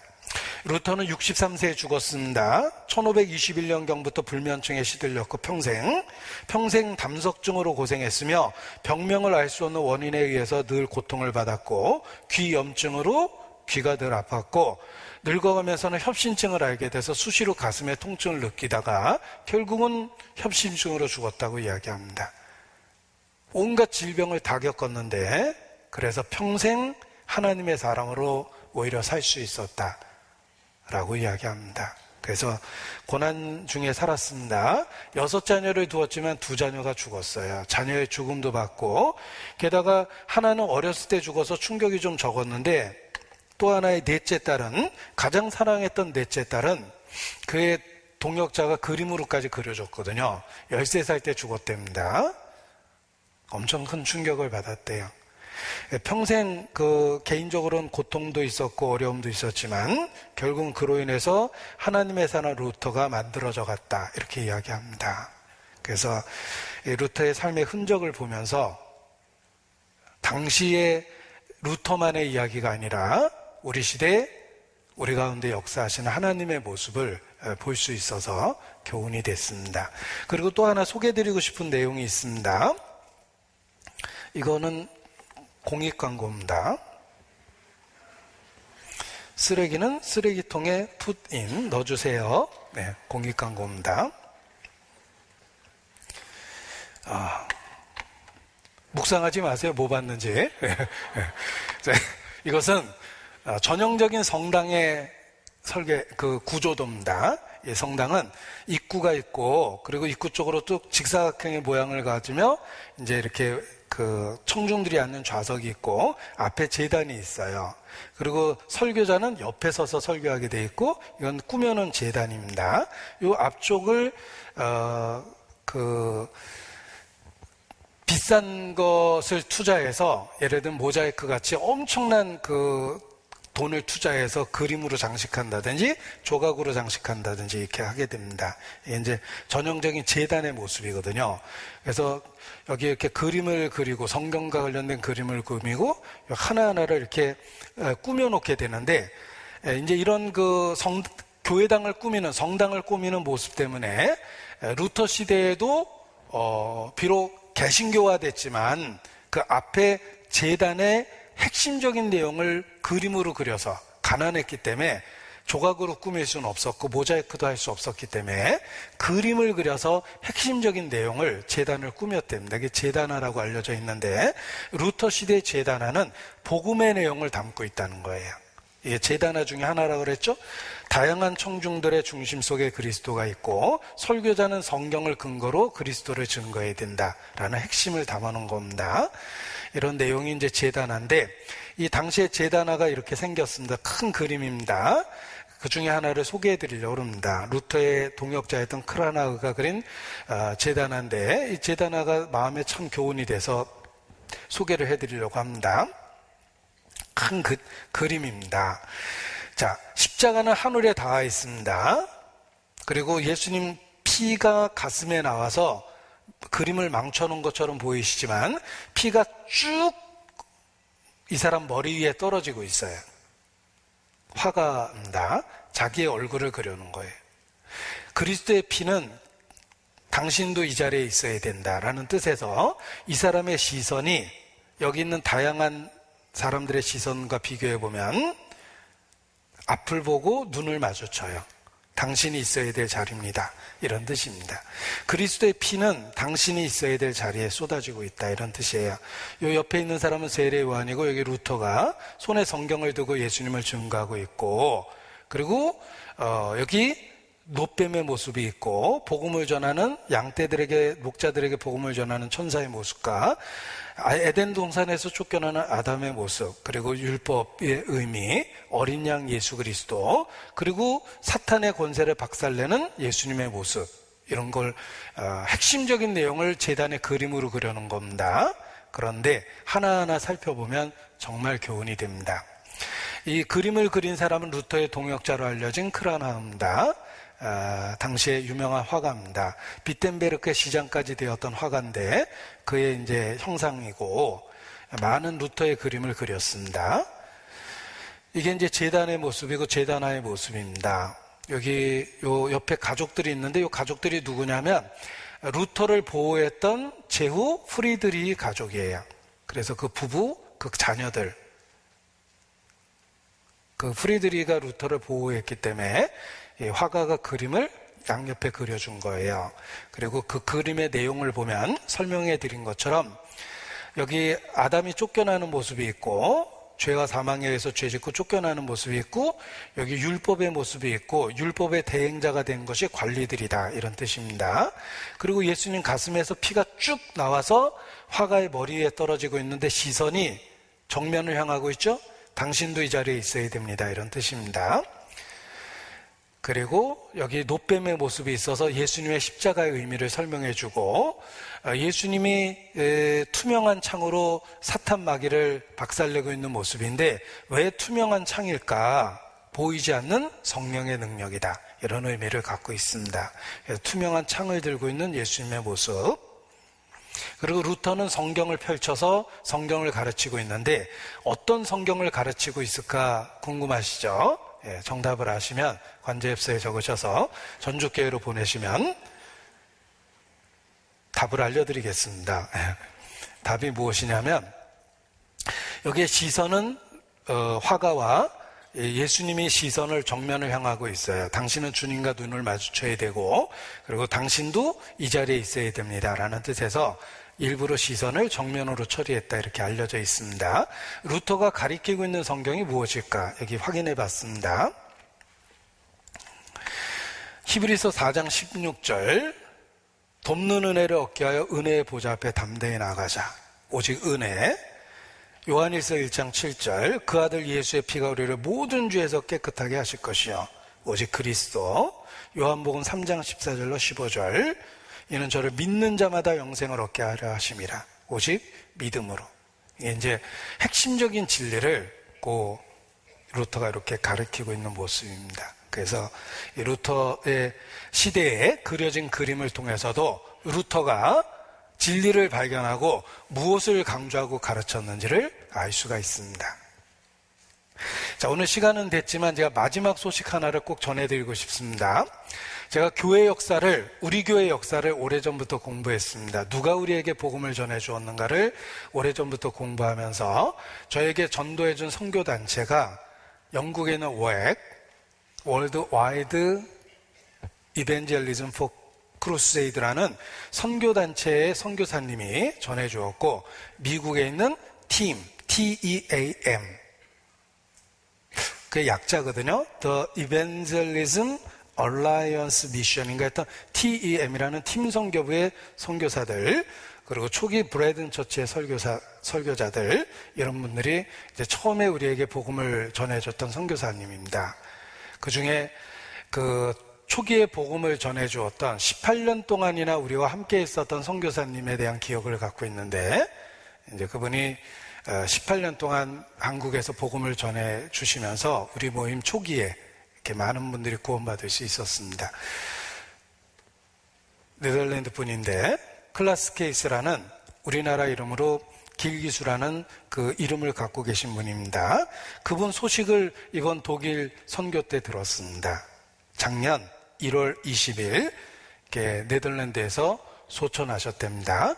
그런데 돌아가시기 전에 2016년부터 우리 독일 지역의 수양에 참석하셔서 이렇게 같이 교제했다는 내용도 듣고 그랬습니다. 그래서 선교사님 돌아가셨다는 소식을 들어서 선교사님 얘기를 잠깐 해드리고 싶은데, 키스 코넬리우스 글라스라는 풀네임을 갖고 있고 18년 동안 사역하셨어요. 우리 교회 초기에 선교하신 분입니다. 1930년 출생하셔서 1973년 74년 네덜란드로 귀국하기 전까지 대구에 처음에 오셔서 당시에 그 크리스천 리바이벌 펠로우십이라는 CRF의 일원이 돼서 여러 선교단체와 함께 전도를 했습니다. 그래서 저희 모임이 처음에 복음 구원받은 분이 생긴 겁니다. 요는 월드와이드 이벤젤리즘 포 크루세이드라는 선교단체 신문인데, 그 신문에 났던 기사예요. 여기 보면 젊은 네덜란드 남자 이름도 있어요. 우엑 선교부의 키스 클라스가 He has now arrived in Korea. 한국에 안전하게 도착해서 CRF와 함께 일을 하게 됐다라고 이렇게 소개해준 그 선교시 신문도 있습니다. 그래서 선교사님이 돌아가시기 전에 이런 자료들을 보여주시고 예전에 내가 18년 동안 이렇게 선교했다라는 걸 알려주셨는데, 그러면서 반가운 사진 몇 개를 봤습니다. 일본에서 결혼해서 재입국하셨거든요. 이 부부가 이렇게 지금 나이 드셨다가 결혼할 때 모습이고요. 우리나라에 56년도에 오셨고 1960년도 결혼하셔서 다시 부인과 함께 한국에 들어오셨습니다. 이게 이제 군선교 할 때 모습이에요. 군인들에게 설교하시고 노방전도 하시는 여기 모습도 있고, 대중 앞에서 노방전도 하고 침례도 직접 주시고, 그리고 활동했던 당시의 모습이고요. 여기 있는 분은 영국 분인데 그 선교사님에 이어서 들어오신 선교사님입니다. 데렉 얼이라는 원대혁이라는 우리 이름으로 알려진 선교사님입니다. 그 부부세요. 그리고 이 데렉 월이라는 그 선교사님 옆에 서 있는 분은 굉장히 유명한 분인데, 브라질 선교사로 알려진 김성준 선교사시고 지금은 은퇴해서 아마 들어와 계실 겁니다. 그리고 요거 우종학 전도사님이세요. 같이 문서사역을 오랫동안 하셨어요. 돌아다니면서 전도했던 모습이고, 이분은 굉장히 지금 유명한데 제가 이름은 안 알려드리겠습니다. 하여튼 유명한 분이 누군지.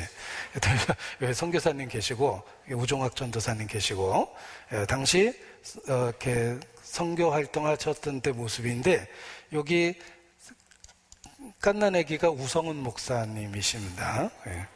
여기 선교사님이고 가족들이고 이렇게 독일에 선교 오셔서 사진 찍으신 모습인데 이게 그 같이 교제했던 모습들을 이렇게 볼 수 있었습니다. 그리고 작년에 돌아가셨다는 소식도 들어서 제가 사실 우리 교회 역사하면서 이렇게 이름으로만 활동 기록으로만 봤던 분들의 소식을 들어서 너무 반가웠습니다. 그래서 돌아가셨다는 안타까운 이야기도 들었지만 아무튼 그 소식을 들을 수 있어서 또 개인적으로 특별한 의미가 있었습니다.